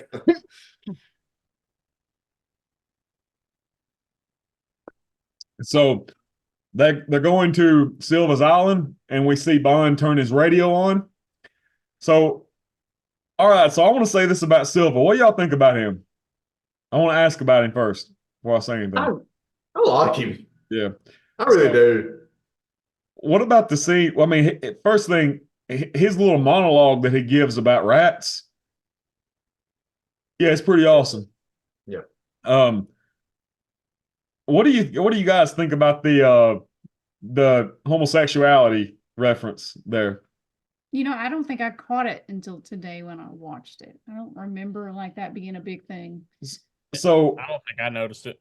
Oh, I remember thinking the first time I watched it, like they're having this battle of wits, I Yes. guess you could say. And I remember him like flirting with Bond like pretty heavily. And I was thinking like what is Bond like? How's he gonna outsmart him or come up with a reply or whatever? And then he says he says this is first time for everything. Yeah. Yeah, first time for and then Bond goes, I heard that too. I was like, what? what makes you think this is my first time? I thought that's a perfect yes, and thing to like say. I've heard some Bond fans get mad about that, but like Oh, that is literally what a real life spy would have done in that. sure. I mean, Yeah, you can look at it. you know, Yeah, you can look at it that way, but I like which I agree with. But I just thought it was a perfect thing for Bond to say. Like that is exactly what Bond would say. yeah. What makes you think this is my first time? Yeah. He is a smart ass. I have no issues with that whatsoever. But I did want to talk about Silva's entrance, like that. I don't want it to go understated. That scene is awesome. So I have a question. What year was this movie made? 2012. 2012. It was released in 2012. Okay. I'm sure 1,000 other people have made this comparison. But to me, Silva reminds me of Heath Ledger Joker. Like, big time. Really? Yeah. What makes you say that? Colton, I mean, being what are you? sarcastic. Colton, what are Both you y'all talking I about? hate both of y'all. All right. Like, Clearly based I'm on not trying to be like the obvious thing is obvious, but I mean, like, clearly, like, he's channeling dude's performance for sure. We talked about this earlier while you were. Yeah, we actually did, talked yeah. about this while you were on the toilet. I was the one that brought Yeah. it up because let me ask you about this real quick. I won't dwell on it too much, but so do you remember the part where Bond jumps and grabs the bottom of the elevator? Yes. Okay, the soundtrack here, that particular track that plays when Bond is holding onto the elevator sounds like a Hans Zimmer track. Like it sounds like it came straight out of the Dark Knight to me. Oh, okay. Like it really stuck out. I was going to ask you if you thought that too. No, I didn't. Okay. Okay. No. So I'm going to tell you this. Whenever I'm watching these movies, it's usually in the morning until the wife's asleep. So I don't turn the TV up super loud. I don't hear a lot of the score sometimes. Yeah, I get that. And like also, I think I'm tone deaf, like just a little. So sometimes stuff don't hit me the same way. It's got to be really jarring, like the 007 theme. Well, To make an impact on me. I'll say one more thing, or repeat one more thing that I said, that like this entire movie, like you brought up the fact that Silva is basically the Joker. Like this entire movie is very, like it's very apparent that it's influenced by The Dark Knight. So Well, that makes a lot of sense. Yeah. I felt that way the first time I watched it, and like I didn't pay that much attention to it this time that I watched it, like the comparisons. But like the first time I watched it, that was all I could think of the whole movie. I was like, "This is just the Joker. This is James Bond's Joker." well, and also his plan, like to get captured. Come on, dude. Yeah. Yeah, So this next scene, we see Silva take Bond outside, and he gives him a flintlock pistol, and he says, 50-year-old Macallan, one of your favorites, I might add. Well, I actually have some Macallan right here. Is that what you've been drinking? No, I was actually drinking. I just poured it. I was drinking Old Grandad, which is also another Bond brand. But Macallan is a Scotch, whereas Old Grandad is bourbon. But so my aunt and uncle, Aunt Kathy and Uncle Steve, shout out. Yes, shout out Aunt Kathy. and Uncle Steve. And Uncle Steve, of course. Hey, Colton, what's your favorite Uncle Steve memory? What type of rap is this? It was a Chris Speedo. I love it. I'm never gonna forget that, man. I know. Play for that.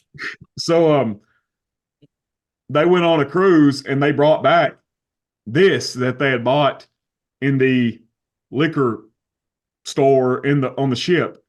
Yeah. And It's quite pricey. it's way pricier than your boy could be affording. Just look it up. Yeah, look it up. It's Macallan Enigma. You should look it up like now. look it up, Caleb. I'm Well, I was sure gonna they say- love you very much, John. What, bud? I'm sure they love you very much, John. Oh, they do.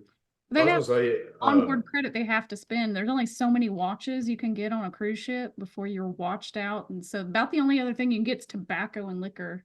What do you mean? So I don't understand the reference. What do you mean get so many watches? When you're on a cruise ship, there's not a lot of shops. So there's like a jewelry shop, and then there's like tobacco and alcohol. And that's about the only things you can buy unless you go to like the beauty parlor. So if you're on boat, which is what they do, is they stay on boat and they get on board credit because he does the casinos a lot. So he gets all this money. They're like, oh, we're going to give you another so many $100, but you've got to spend it before you get off the boat tomorrow. So they have all these hundreds of dollars they have to spend before they get off the boat, or they just lose it. And they bought like 4 watches in the last year. Well, my Uncle Steve loves to buy watches on there, and I think he finally got to the point. I think he's got enough watches. So now they just get Jonathan liquor. Well, that's great.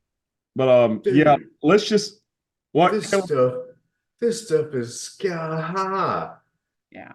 Oh yeah. Well, in the context of the movie, that was a waste of good scotch. Yep. Oh my god. And if you boys, the next time I see you, I will let you have some of this. Like I will drink like a thimble full of this like every 6 months. I don't drink this much. I will That's take for a whiff. holidays. I actually have another Macallan. I've got 3 Macallans altogether.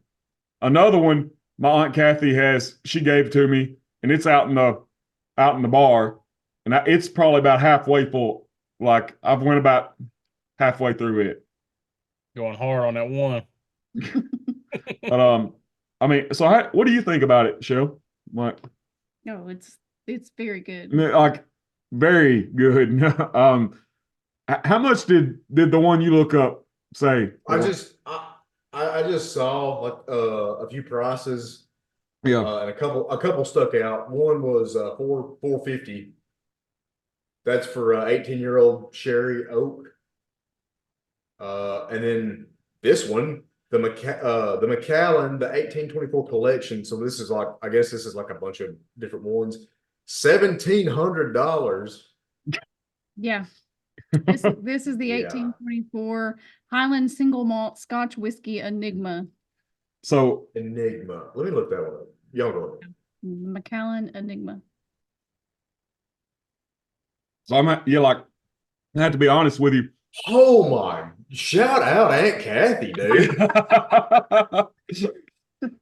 Exactly. Caleb, send me that picture because Do you want me to say it? I spaced out and Googled it. You can. I spaced out and didn't Google it. Okay. Generally $700. Jesus. So, boys, the next time I see you, you can have some of this, okay? I will take a Have whiff $100 of it. shot. I'll smell it. But I don't think I'm worth a drink. but I mean, guys, just the bottle itself is honestly a work of art. I wish y'all could see it, but it's a really nice bottle. Show them the box. Oh yeah, it came with a box too. So it's a map, but it's wood. Oh, that's dope. And then Oh, that is all. holder in there and everything. Fancy. that Caleb is over here sending his wife a Christmas list. Yeah. I need Reese's and some Macallan. Do you like whiskey, Caleb? Okay. Yeah, I like white trash whiskey, like Jack Daniels. Well, I mean, I do too, and But- James Bond did too as well. So I mean, no. Well, but I like. This is silver. I mean, like Jack, heavily diluted with Coke. I love Jack and Coke. Dog, like, guys, the only time that I buy Jack and Cokes are when I'm at a bar and I don't want to feel like an alcoholic, because I feel like if I go up and be like, yeah, just give me some whiskey, they'll be like, this, like, Didn't you do that? They'd say, sir, this is a Wendy's. So we went to this funeral. Well, I went to a funeral at the American Legion up here in Martin, and my nephew was there with me. And dude, I was buying me and him whiskey and Cokes. Like, I mean, I bought several, and like I was telling somebody, I was like, I don't even really like whiskey and Cokes. I just like whiskey, and I didn't want people to look on me like I was a alcoholic, so I got the Coke with it. But real quick, so what size is that bottle? 700 milliliters. Oh my God. That's $100 per milliliter. Kidding. You could do math. No, I can't. Okay, so all right, never mind. That what I said before, $700 generally is right, but for whatever reason, there is one listed for like $1,024. That's why I asked, because it says like in the link 700 milliliter, but they're all the ones that I looked at before. They're all 700 milliliter too. So I don't know why that one's so special, but I guess you could just spend whatever you want to on it. Apparently, $700 or more. But it's got a really good taste to it, and like, I mean, it's kind of a complex. It's got a lot of different, I guess, tasting notes. Is all those whiskeys. A lot of different notes. But It's wood. yeah. But anyway, I feel like this has turned into a whiskey podcast now. But still, I'm sure most people that watch to the drink women. anyway, so. What? Bond and whiskey kind of goes hand in hand. It does, don't it? Yes. But Silva said, to the women we love. Referring to M, I assume. To M and I guess Severine too, right? Severine. Well, I mean, she was there too. And of course, Severine does not make it out of this alive. And I always thought, I mean, I like the line, but it's kind of cold too. Bond says it's a waste of good scotch, and then he does like some Jason Bourne, John Wick style, like crazy stuff. Jason Bourne is a fair comparison. So is John Wick, but no shaky cam this time, which I appreciate. Yeah. I'll just say, whenever he killed her, I was so pissed. Like, I wasn't surprised, but I was pissed. What do you guys think of Bond's not escape really, but I guess his victory, like the fact that like don't you think even Bond should be like something's up? Something a little wrong with this. Like it's like it I mean it was too easy. Yeah. Like it was so easy like to the point to where Bond should have been like, you got This is something too up your easy. sleeve. What's that? It was so easy. Bond should have been like, this is too easy. That should have been a line in the film. Yeah. No. He should have said, it's a dirty job. Somebody's got to do it. Dude, why don't we keep on going back to this dude? Like, he should have said, I got a bad feeling about this. No, he should have said, it's quiet. too Quiet. All right, that's enough. So, well, I do like what Bond says. He says, new from Q Branch. It's called a radio. So Bond they take Silva back to, England. Of course, really, this is exactly what Silva wants. I guess. Like his plan is so convoluted, man. Like, okay, so in order for Silva's plan to actually work, it would literally have to be like everything, like 100 different things literally happening at the same time. Like, I mean, whenever Q plugs the laptop in and that's what sets all this off, like, what if Q plugged the laptop in at any other time? You know what I mean? Right. I was going to say in the house. Yeah, I mean, the timing is so crucial. I feel like the writers just railed some coke and just started writing stuff down. To me, it feels like the writers were just so proud of themselves.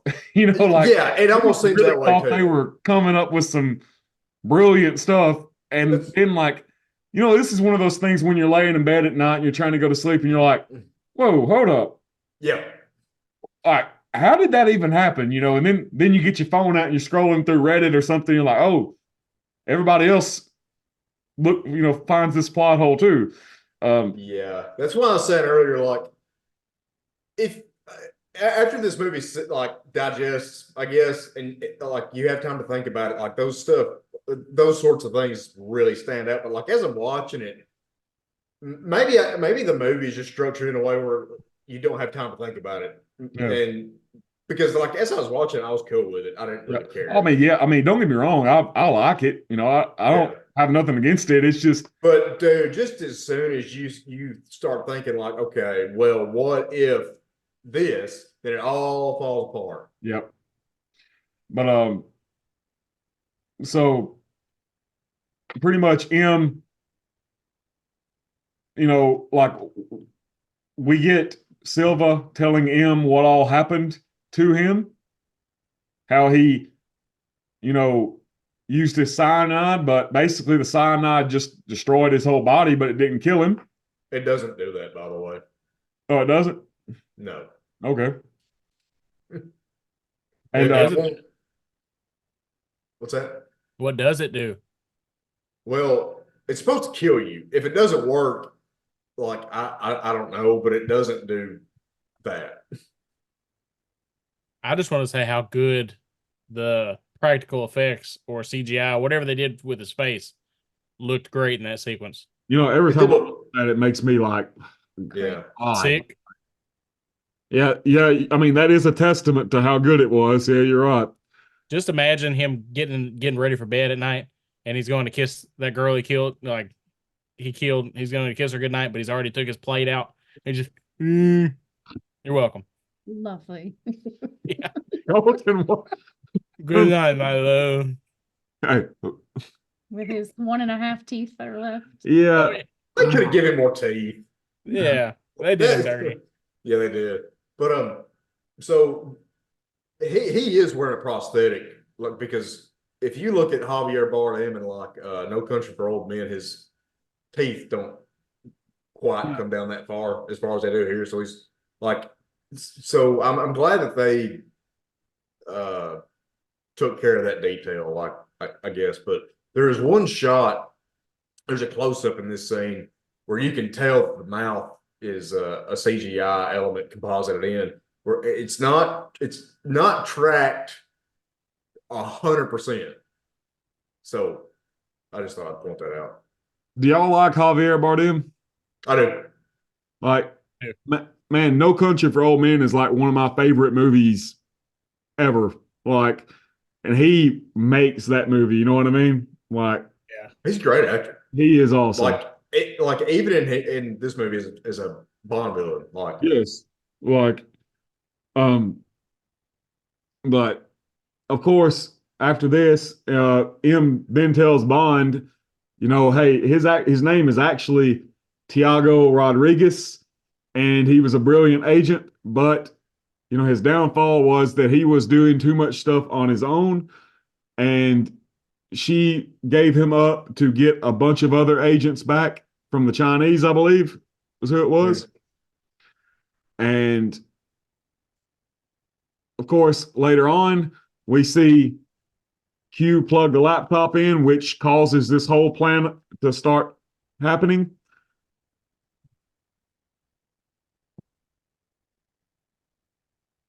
So that leads Bond into the, well, I thought somebody else was going to say something. So anyway, that leads Bond into the subway system of London, which we get some tense scenes here of, you know, him almost getting run over by a train, shooting the door, doing all sorts of stuff. One of my favorite moments, and like I love this. I will quote this at times to Michelle, is whenever he jumps on the train and that woman's looking at him like, you know, like he's crazy, and he's like, "Can you open the door, please?" And she's still looking at him. He says, "Open the door." health and safety. Carry on. Carry on. I want to mention this line when he's talking to Q. He says, "The door's stuck. Put your back into it. Hey, Why don't you come down here and put your back into it?" all 85 pounds of Ben Wishaw. Yeah. I like that old couple sitting there by the tracks. Yeah, he's they keen watch to get Bond. Yeah, he's keen to get home. Yeah, I'm gonna be honest with you, this subway sequence is awesome. Like, Yeah. You know, Silva gets in the police uniform. And this is more of that plot hole stuff. Like, literally, you would have to be like running all systems going perfect to make all of these like moments. Well, this entire thing hinges on the fact of Q plugging it in at the Yes. time that he does. Like, if Q would have like waited 30 minutes before plugging this computer in, none of this would have worked, I guess. Like, Because the whole point is for him to escape and get to the hearing where M is vulnerable to kill her. Yeah. Very loose planning. Yeah, like extremely. But I mean, I don't want this to just be us bashing it. So Yeah, I'll lay off it because I mean, people heard about this a million times. Sure. That being said, I do like this whole sequence. You know, and then Silva hits the button and that bomb blows up and Bond's like, "I hope that wasn't for me." And he's like, "Oh no, but that is." And it's a whole flipping subway car coming down. Like, That's Why perfect. is it empty? I'm guessing it must have just been one that Silva had, Okay. you know, started up. And I mean, we already know that he's got all sorts of connections. And Why not? Yeah. Why not? I'll buy that. I mean, he's obviously got enough money to afford bottles of Macallan to just shoot To off. just their waste. waist. Yeah. No, like I said, I buy it. I was just wondering. Yeah. But so we do get Daniel Craig's James Bond running in the streets of London doing his best Tom Cruise impersonation. I don't know if you guys watch the Mission Impossible movies, but there's always a part where Tom Cruise is running. Are y'all Mission Impossible fans, by the way? Oh yeah. Definitely not. No, Why? I hate Tom Cruise. Why? I just always hated Tom Cruise, man. I like 2 Tom Cruise movies, Days of Thunder and Rain Man. Color of Money. Rain Oh, Man is good. Rain Man is good. Yeah, it's really good. Color of Money. Bloody Rain Man, but you don't like Mission Impossible? I've never seen them. Oh, well, Dude, So, you like, like dude, if you like Bond, you'll like Mission Impossible, dude. Like, oh, let me put it like this. Okay, so I've seen Days of Thunder and Top Gun, the first Top Gun. I like the first Top Gun, so I omitted that. I apologize. I've never seen a single Mission Impossible film except for the segment of like Mission Impossible, like 6 or something or 7 something with Henry Cavill reloading his arms. That's it. Like, that's the only one I've seen. The only section of any of them I've seen. And I just watched Rain Man like last month, and it's because I don't like Tom Cruise that I've never watched any of those other movies. Like, Are you sure it was Rain Man that you watched, or was it The Yeah. Living Daylights? I watched both in the same day. Okay. The Rain Man was in between the Living Day. I had to take a breather. Don't be pulling my leg. Caleb, do you remember whenever Colton told us he'd been watching The Living Daylights like every week or so? It was just some like insane. I'm not going to let him, because the whole reason it came up is because he said that he didn't have time to watch whatever Bond movie. And then he later, like not even a minute later, he's like, yeah, I watched The Living Daylights the other night. I was like, wait a minute. You had time to watch that movie, but not, Not the movie that we're supposed to be watching. Yeah. You guys just don't know. I keep that MFR on me at Hey. all times. Wait, I keep that actually, thing on me. Colton, I love that movie, and I'm glad you love it too, man. All right, like I'm gonna get you a DVD shaped leather holster to wear, so you can just I would wear it. Caleb. I would wear it. The Living Like- Daylights. There's a Living Daylights Zippo lighter that I want. There's like a Living Daylights poster I want. Like, bro, I have that Zippo lighter. well, I'm jealous because that is Like- awesome. you should give it to him. Like I own that. Like actually, Don't give it to me. You need to keep that, John. But it is awesome. I'm really jealous. That's an awesome piece. yeah. I would just want to say this because I didn't say it in our Living Daylights podcast. I think one of the reasons I also enjoyed that film so much is because I watched it with you. That was like one of the first Bond movies I really watched. That's really sweet. And I did watch it with you, John. So I remember when we watched that. That was a good one. it was. That was a really touching moment. I like that. Bunch of ass, isn't he? I was being serious. Oh, all right. Thank Thank you, you, Caleb. Caleb. If you must know, I made John hamburgers after that. Oh, nice. Whole day. Hey, Dexter Tacker was there too, wasn't he? Was it? Dexter Tacker was there. I Last thought time he I've was. seen him. Have not seen him since. You know, that was such a weird night that, like, It was okay, strange. for once, we were at your house watching Bond. You were drinking, if I remember correctly, which Yeah, is that was something when I I was- never see you do. Well, that was when I was going through my alcohol stage. And Dexter Tacker was there. Like, it was just like every weird thing that could happen was happening at one moment. Oh yeah, it was I know. a strange time in my life. I know I'm going against the norm here, but let's get back to Skyfall, boys. Sorry. I'm sorry for once I'm the one going off on a tangent. No, dude. It's okay, Jonathan. I loved it. I absolutely Yeah, that was loved it. awesome. That was really cool. Anyway, So M's defending the 00 section in front of everybody. Yes.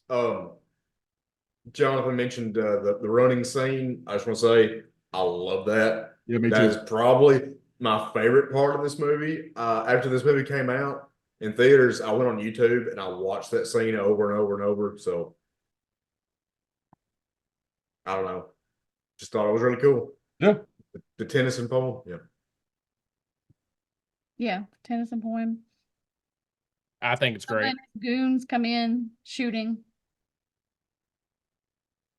Yes. We get to see Mallory in a little Yeah. bit of action. I really like this part because Bond like kicks him a gun, doesn't he? Yes. Yeah. And then he like winks at him, like as he's pointing a gun at him. Yeah.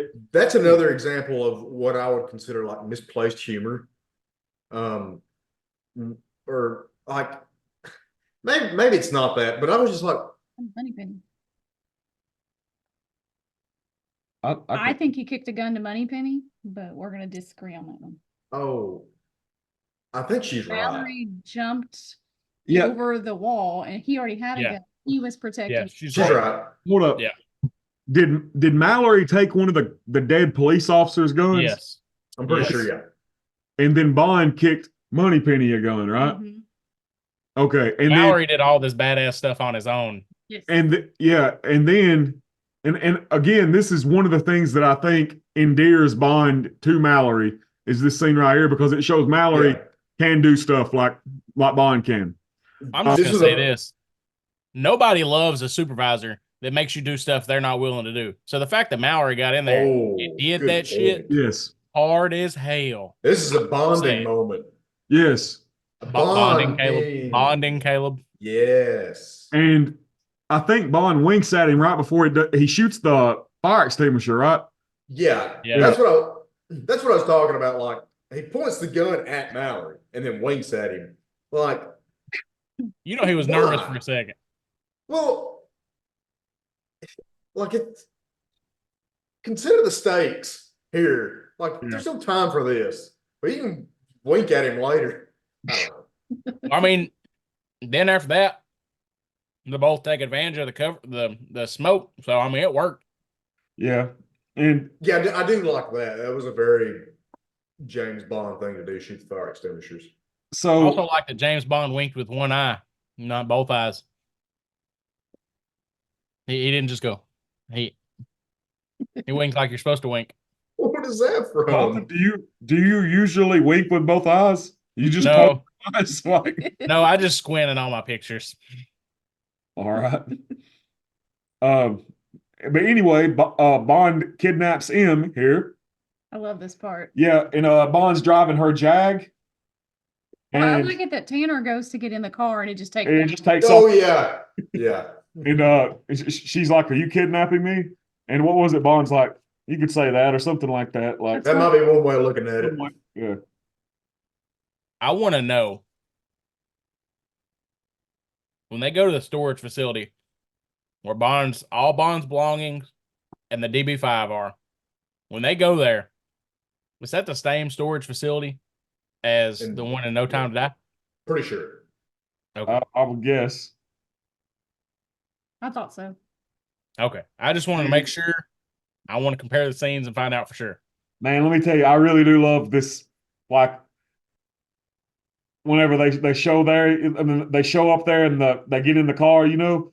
Yeah, And, it's fan service, but it It works. is, but man, it feels so good. And the music does. starts coming on. You know, it's like, man, yes, here we are. Like we're actually doing it now. You know, this is legit Bond being Bond. This is not an origin. This is literally James Bond taking care of business. You know, Yes. so then they're going to Scotland and they get what Q pretty much sets up all those Breadcrumbs. yeah, breadcrumbs. And I really like it. Mallory comes down there and Tanner's drinking on the job, drinking a beer on the job. And Well, we've already established that that's okay. yeah, I mean, really, like, I mean, you see how much Bond and M drink? Like, Well, during that scene between Mallory and M, Mallory pours in a big old, pours M a big glass of whiskey. So I guess English people just drink all the time. Like, they're always drunk. I don't know if you guys have ever drank at work, but it's great. No. You know. All right. I'm just gonna, I'm teaching. I would need to if I was teaching. I mean, I don't know if y'all remember, but in Tomorrow Never Dies, whenever they're doing the briefing in the car, they're literally drinking in the car. Like, Open containers. They're yeah. not driving. Open But, containers. Question. What's the law on open containers in a limousine? Well, I mean, Tennessee doesn't even have an open container law anymore, if I'm correct. on that. Really? I'm pretty sure we don't, do we? No. All right. We don't. What am I doing here? See, Caleb, you gonna See, get I out. just drive around all the time. Me and Kyle about to hit the river bottom, y'all. Hey, if you in the river bottoms, you can drink and drive or do whatever you want to. All right, You can drink and drive and listen to the podcast. Oh yeah.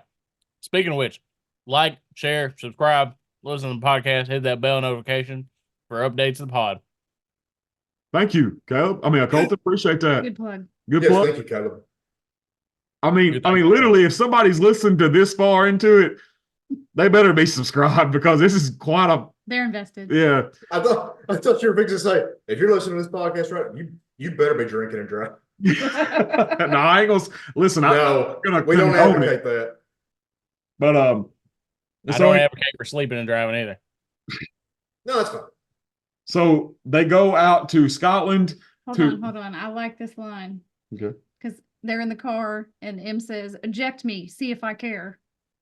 Yeah. I love that Well, voice. what is it? What is it? Bond says he's like, "Are you going to complain the whole time?" And and he has a little thing. Eject me, see if I care. In her defense, the suspension looked like it was shot on that thing. It looked like it was 1987 Ford Ranger suspension. But it does beg the question, though, when did Bond have those gadgets installed? And did he use government resources? Like, When did the car become a right-hand drive? Because the one in Casino Royale was a left-hand drive. All right. You got me there. well, dude, if they gutted the car and put the gadgets in. So I guess so. I guess just swap the steering. Yeah, but like The whole steering box. Just we have to assume that he had Q do it or whoever the quartermaster was prior. Seems like a terrible waste of money. And then they had that remodel. Like, they're just so wasteful with money. Seems like, yeah, but no, you're right. You're on to something, Caleb. yeah, I guess. But I do like the car fit in here. so. Go ahead.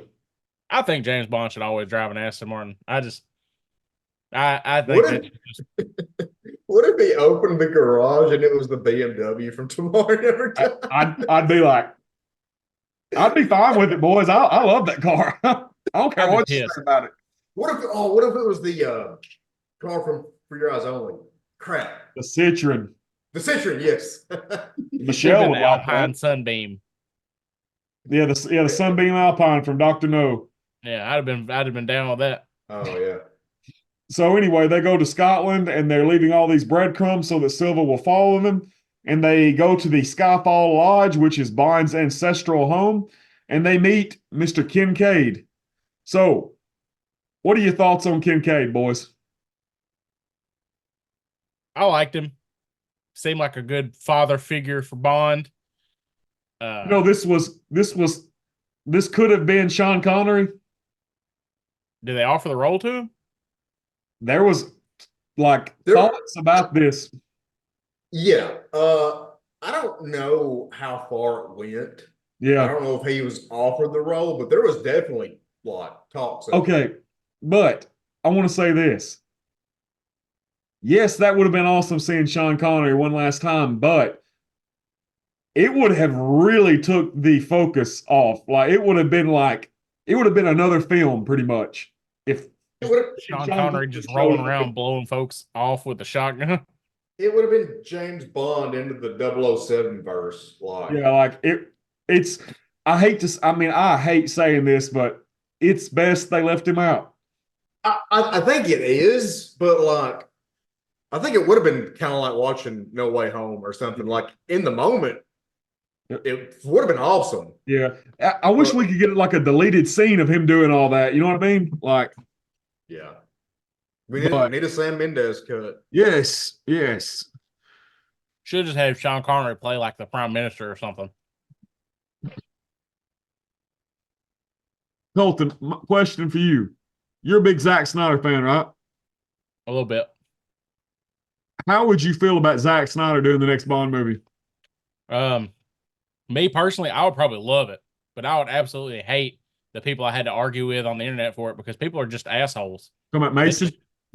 Well, Mason, yeah, Mason hates Zack Snyder, so that would go well, I'm sure. I don't hate Zack Snyder at all. In fact, I think his style really lends itself to well, the DC movies in particular.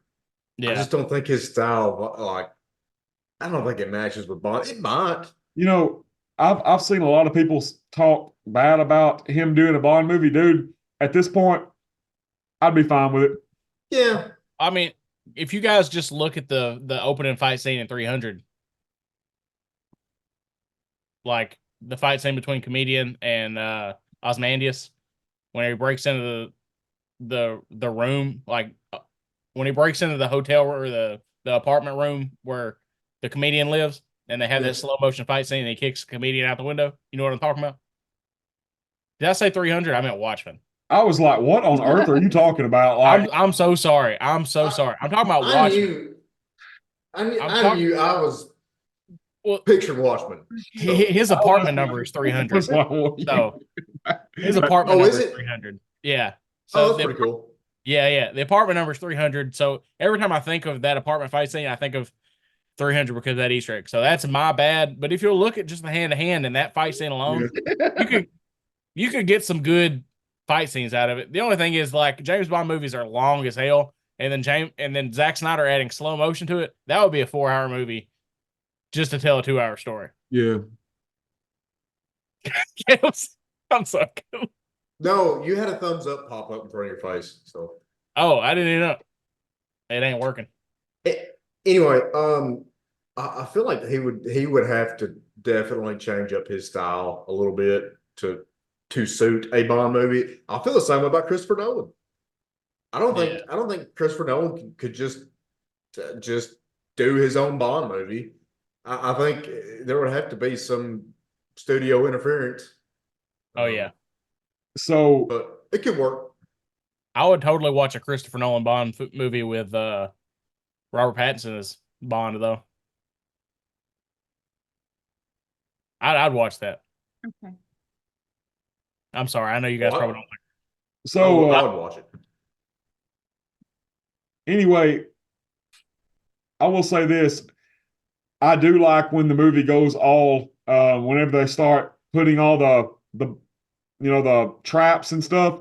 And I've heard some people be like, "Oh, this is Home Alone." I mean, that's what I thought today. I was like, "Oh, it's all Home Alone." But like, literally, guys, this is stuff Bond would know how to do. He would know how to do guerrilla warfare. You know what I mean? He would know how to set traps up in a house. Well, yeah. I mean, we've seen him do this kind of stuff before. Yeah, like this would be something he would know how to do, you know. But I like the way Kim is helping. Yeah, she's helping. And she's creating the light bulb shrapnel. Yes. I was going to bring that up too. We got to see a little bit of her resourcefulness in The World Is Not Enough. I don't know if we really discussed that at length or anything, but like this is also something else M would know how to do. So it's cool to see. Yeah, never in my life have I thought of Home Alone in relation to the sequence, and now you've ruined the film for me. Dude, every reviewer ever. Yes. It just shows you how basic people are.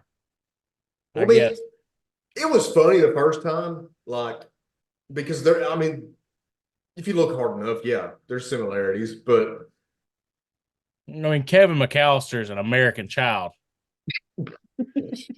It's completely different. We've actually been to the house that they used in that movie. No way. The Home Alone house? Yes. I'm jealous. That is awesome. Where's it at? At Chicago. Oh, okay. That's pretty dope. That is so cool. Whenever we went and saw Mr. Benson, we stopped by. Saw the Home Alone house. Who knew? Shout out. Oh, I'm blanking on his first name. Macaulay Culkin?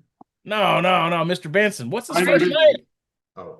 Raymond Benson. Shout out Raymond Benson. Man, we got to get Raymond Benson on the podcast. Hashtag Raymond Benson. So do people live there? Yes. I wonder if it's like a Breaking Bad house situation where, you know what I'm talking about? Like the people who live there, like hate it. The tension. Yeah. Yeah, but their mortgage is so high they'll never be able to sell it. There's a lot of different like landscaping and stuff. But I think a lot of people still visit and drive by that neighborhood. It's a huge, like, ritzy neighborhood. Oh, yeah, I imagine. Yeah. That is really cool, though. So I will say this, man. I love whenever you start hearing the music and I don't know if you guys know what song that is, but it's Boom Boom by the Animals, which is a British blues rock band from the 60s. And the song they're doing is a song by John Lee Hooker, who was a American bluesman. So that song that Silva's playing over the helicopter speakers, Yes. Yeah. like Bond's looking out the window and he's like, always got to make an entrance or whatever he said, like man, this whole sequence right here it's wild, ain't it? It's But it's like awesome. what I really like Bond using the DB5's guns and to kill the guards. Like I really like that because guys, if you think about it, literally that is the first time that we see Bond actually use the guns on the DB5. He used them in Goldfinger, but they just shot at a mirror whenever he was, doing the chasing from the Koreans at Goldfinger's plant. Here he actually benefits from them. Here he's actually killing people with them. And man, I remember watching this in theaters and being like, yes. It was awesome, and I love Kincaid getting his own little moment, like whenever he kills Welcome to Scotland. He says, welcome to Scotland. Yes. Like Scotland's some badass, It is. Well, yeah, it is a badass place, but they literally just out in the middle of a field pretty much. Yeah. That's where you'll get messed up the most. Yeah, I guess you're right. Welcome to Scotland. Yeah. I love that scene. I think this is how you do fan service right. Yeah. It's not like ham-handed. It's not over the top. It's like it just works really well. And one thing else I want to bring up. Okay, so before Silva comes, they look at the priest hole, which I don't know if you guys know what a priest hole is, but in England and the British Isles, Catholicism got banned, when King Henry VIII made his own church, the Church of England. Yeah. So for a while, Catholics were being persecuted.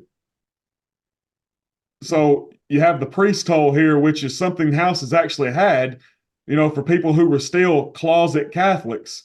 They would have these priest holes. So if the priest comes over and say the law comes by, the priest can get out and not get killed, or imprisoned by the Protestants. I don't know if they're trying to say that James Bond and his family were Catholics, but guys, James Bond would not have been a Catholic. I just think that house has been there for a long time. That's one thing too, but James Bond would have been very much if he had any religion at all, which I doubt he would, but his family would have not been Catholic. It would have been Protestant. It would have been Church of England or Calvinist or something like that. It would not have been Roman Catholic. That's not the way it would have been. We'll leave the Catholicism to Daredevil. Okay. But anyway, that's the history teacher in me coming out for a second. Thank you. Hey, no problem. Always love a good history lesson. Hey, I do too. I thrive on it. Real quick, I wanted to ask you this for a long time, but man, don't you love it when Bond and history kind of intersect? Dude, I honestly think that must be one of the reasons that I like history or that I like Bond. It's both of them do play off each other a lot. So so whenever I'm teaching social studies and I'm teaching about the Cold War, it's like, hey man, Cold War, this is when James Bond was, doing prime time. Yeah, this is my time to shine, you know what I mean? Yep. But yeah. That's so cool.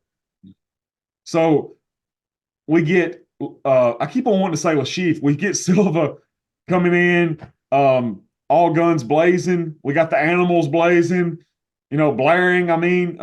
Everything's going crazy. We got Kincaid proving how badass Scotland is with his sawed-off double-barreled shotgun. we get even M is shooting M's in the people. action, Yeah, yeah. M's in Yes. action. She's using Bond's Walker, right? Yes. Okay. She even said, like, what was it?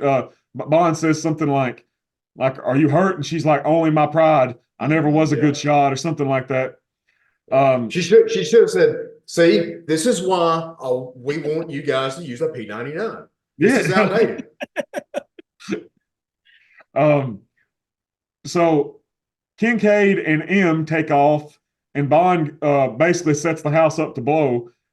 And I love this. Well, while he's doing that, his car gets blown up, and you see that look that Bond gives whenever the car gets blown up. He's like, Those all bastards. right, you MFer, you know what's going. I'm gonna get you now. Now it's personal.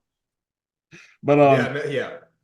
so Bond rigs the place to blow, and right before it's about to blow, he has a last minute to just kind of reflect on his home. And while some people might look at this as a little bit of emotion, all Bond says is, I never liked this place anyway. Or what? No, Yeah. like I always hated this place, or something like. Yeah. So it blows up, and of course Bond is, he narrowly escapes getting fried by the flames. And so this next part on the ice, man, this is a pretty wild action scene right here. Yes. I mean, you would have to be one hell of a man to survive that. Like fighting with dude in ice water, like it would. I just think this would be a crazy thing to do in real life. Oh yeah, dude, and like even Bond, he kind of has this look on his face because he knows, like, he's kind of backed into a corner, and this is the only way he sees out. He kind of gets this look on his face, like, here we go. And Yep. grabs that gun and breaks through the ice. Yeah. Um, Oh, one more thing. I wanted to mention that the explosion broke a world record. oh yeah? It did, yeah. Another one? For the time. I don't know if it's been broken since, but I know at the time that they did this, that explosion broke a record. Oh, thank you. I'm gonna look at Yep. it. So whenever Bond gets into the chapel, oh, and by the way, this is where we see Andrew Bond's tombstone as well. Andrew Yes. and Monique Delacroix, is that how you say it? I Yeah, don't know. Delacroix. Yeah. Of course. It Andrew needed Bond will be- Go ahead, I'm sorry. oh, sorry. It needed another tombstone right beside it that says RIP Codename Theory. Yes. But of course, Andrew Bond would be the Scottish influence, and I guess the mom would be the Swiss. So basically, Silva wants M to kill both of them, right? Like doesn't he want? Yeah, like a collateral in Call of Yes. Duty. Like, And at the last moment, Bond comes in and throws that knife in his back, and then we get the line, "Last rat standing," perfect. And guys, I'm gonna be straight with you. This next scene, like, just even thinking about it and talking about it makes hair stand up on me. But like, whenever M says, "Is it too late to make a run for it?" And Bond says, "Well, I'm game if you are." Man, that is like just the most tear-jerking moment right there. Like, and when this movie came out, I just could not believe that they killed him. Like, I was just like, wow. Like, I mean, So in real life, was she under contract to begin with? I was gonna be like, maybe her contract was up, or maybe she was just ready to retire from the role. I don't know what it was, honestly. I read about it today, and it said that they just wanted to reinvent the Daniel Craig Bond for the next however long. So that's why they wanted to get rid of her. Well, too little, too late. No. Oh man, they didn't do that. But yeah, like, man, that is, and I'm gonna be straight with you, man. Like, I can feel emotion at this scene compared to Bond dying in No Time to Die. Man, that scene in No Time to Die just don't hold anything to this, man. This is This is way better. Like more like emotional and more tear jerking than Bond dying. I just, Dude, I Spoilers. was about to say the exact same thing. Probably because the scene feels more personal. Like there's a connection there as opposed to Bond dying by himself. Spoilers. Dude, if somebody's listening to kidding, us, John. Babylon, It's totally satirical. Every time I say spoilers, it's satire. but yeah, guys, like this scene is it's something. especially when you get those shots of Kincaid standing there like, and you kind of get his reaction too. Yeah. And one thing I like about Kincaid is Kincaid does not understand that M's name is not Emma. You know, he's calling her Emma. Man, I meant to bring that up. That's like, hilarious. I just think that's. I mean, it's sweet because he don't even know what's going on at all. But you know, he's there. He don't care. He game. He Yeah, ready dude, to blow he's him down. Dude, he's so down. ready. Yes, Like, I've been waiting my whole life to kill some people. like what I like is when Bond says something like, "Are you ready?" and he's like, "I was ready before you were born, son," or something like that. You know, I like, like how he's so down. I forgot to ask you, what line of work are you in again? yeah, I like that one. Yeah. So good. yeah, There's one part where he calls Bond like a jumped up little shit or something. I like that part too. I forget what the context was, but that was hilarious. what is his name? Hey, we also I think this is the first F-bomb in a Bond movie. Is that Yes, right? it is. Yeah. It That's is an the first F-bomb? F-bomb. Yeah, M says I really effed up or effed this up, something like that. You know, I probably noticed that the first time. I was falling asleep this morning when I watched it the second time. I feel so bad for not noticing that. That's great though. There should have been one in No Time to Die. Was there? I think there was one. Who gets to say it? There was one in Spectre, and I'm pretty sure there was. And yeah, there was one in No Time That I. Ray Fiennes says it. Bond should have said it as the explosions happened. He's like, Yeah. Dude, I said it. words. Does that count? Hey, Colton, yeah. I think we all did.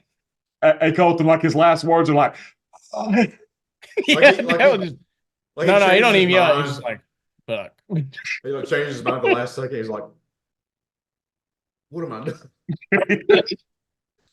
He's like, I called in the airstrike, but I'm here. Oh God. But and of course, you know, the last bit of the movie, we get Bond getting, man, why did I not bring my bulldog? I don't know. Dude, I love your bulldog. Guys, I have that bulldog from M's desk. I was going to ask you about that. I noticed that in the little thumbnail for your channel. Yes. So that's yours. Guys, next week, Spectre podcast, I will have it here. I want to see it. I really do. He's somewhere. He said he was good at resurrection. Yeah. Who was he talking to? Silva. Okay. I just Yeah. thought that was He said- interesting, considering, you know, a lot of people theorize, did he die in No Time to Die or not? So is he good at resurrection? Hey. I was going to say this for the No Time to Die podcast, but I have a feeling that they're going to try to do like a you only live twice thing. I would be fine with that. I would be too, but that's neither here nor there. Hey, but it's funny you say something about that because literally Mads Mikkelsen just made a comment the other day that was like, I think Daniel Craig should come back for one more.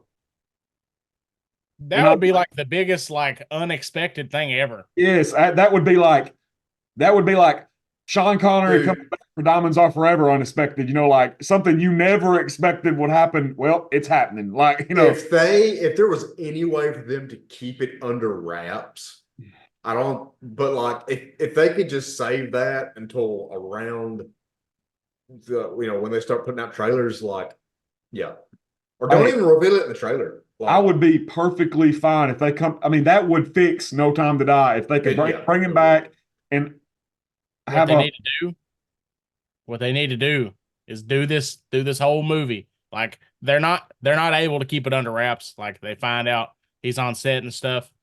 Either that or they do keep him under wraps, and like we still get Aaron Taylor Johnson, and like Aaron Taylor Johnson in this movie is just James Bond Jr.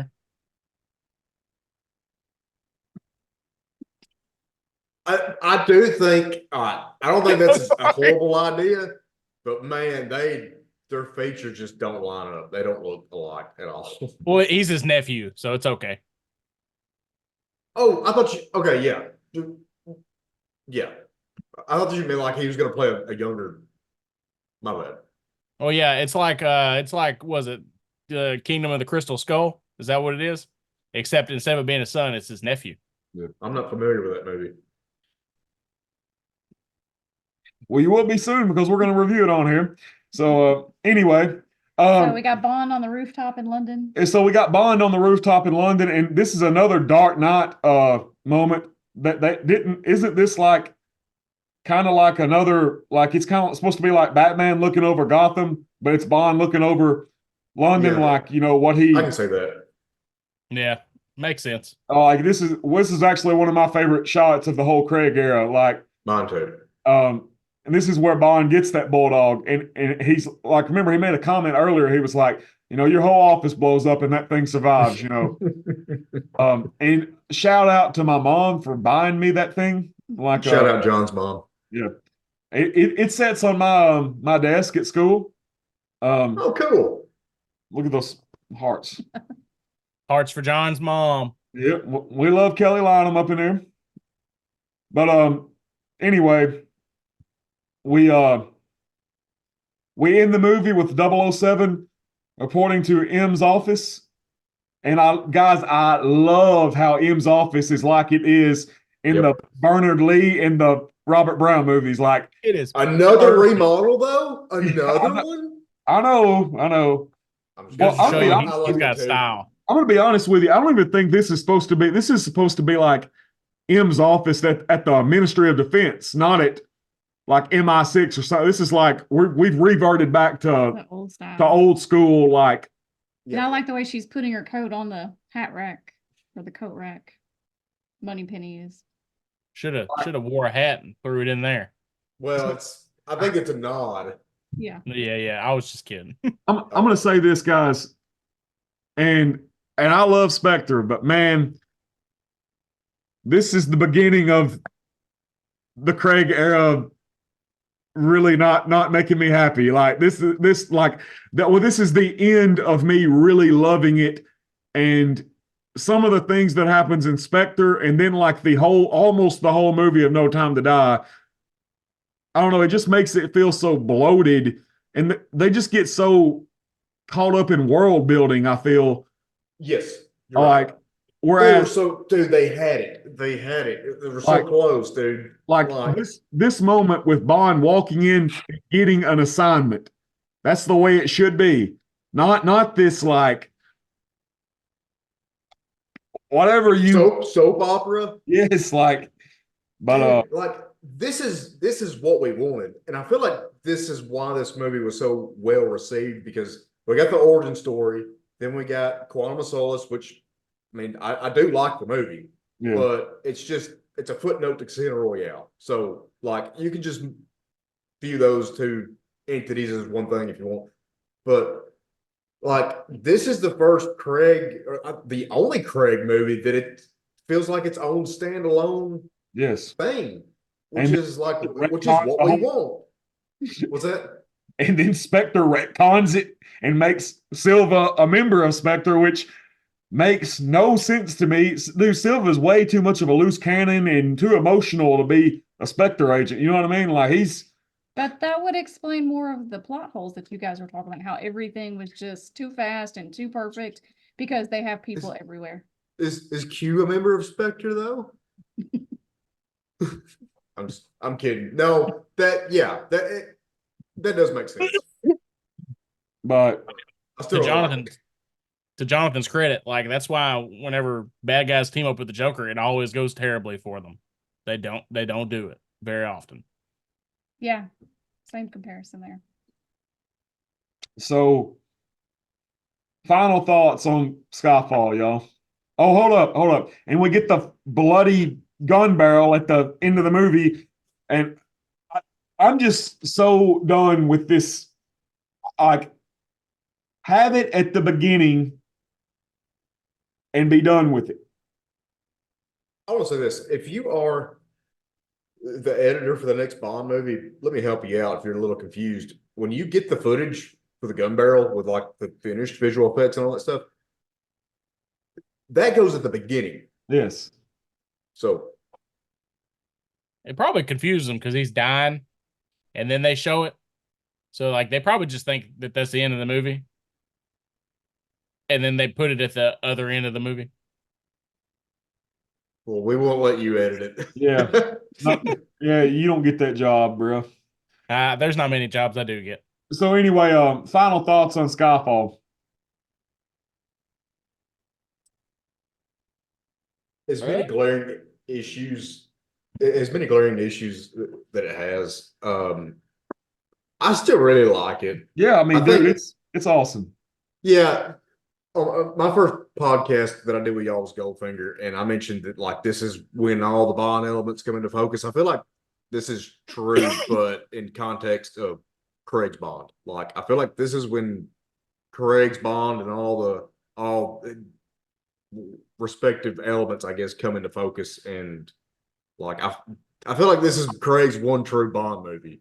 Yeah, I agree. I can totally see where you get that. And I mean,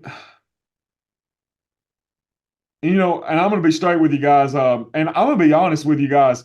Somebody listening to this podcast they probably just think I love every one of the Bond movies, which I do. But like, I mean, I know I don't really ever, even the ones that a lot of people talk bad about, I usually don't. You're usually I'm going to quick say to a lot of good defend, things about which- Spectre next week. I mean, I like the movie Spectre, but I do think that it's got more problems than Skyfall does. And not really in the plot hole aspect, but it's got one thing that just makes it like crappy. Like,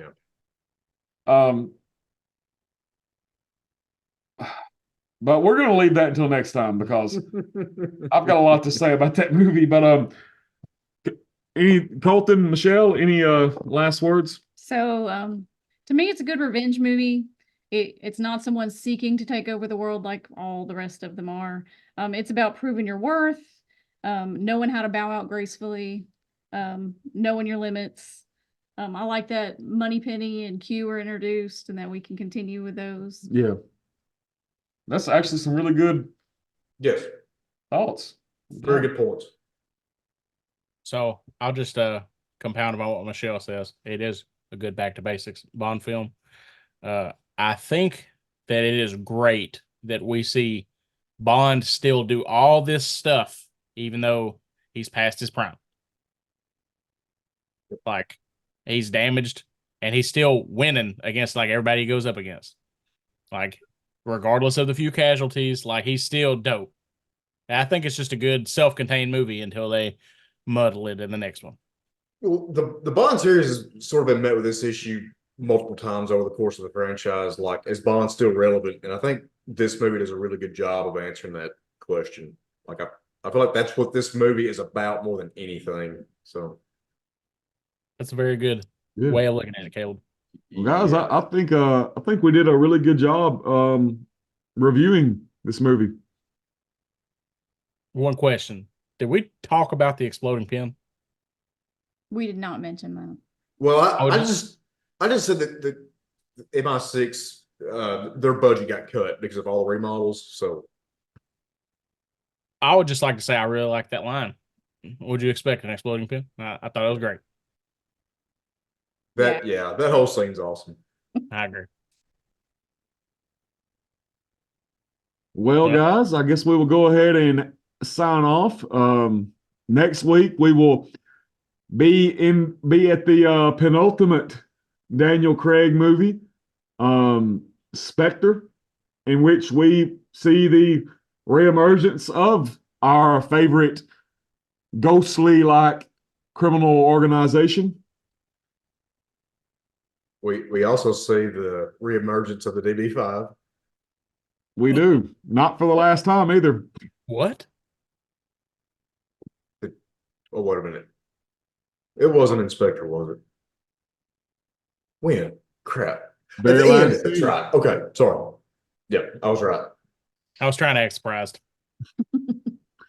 Well, you threw me off because I was like, wait a minute. Well, I guess you didn't get my humor that one time. I'm sorry. Well, all right, guys. Well, I guess I will see you next week. And before we go, if you made it this far, and if you did, you deserve a gold star. Like, give us a share, subscribe. Hey, comment. Do you like Skyfall? Do you not like Skyfall? Do you like Spectre? Do you like us going off on weird tangents for 45 minutes at a time? Hey, Do you like Batman? hey, Colton, do you like like Dexter Tacker? Everybody likes Dexter That's Tacker. right. He's a good dude. Same Well, for David all right. Sandusky.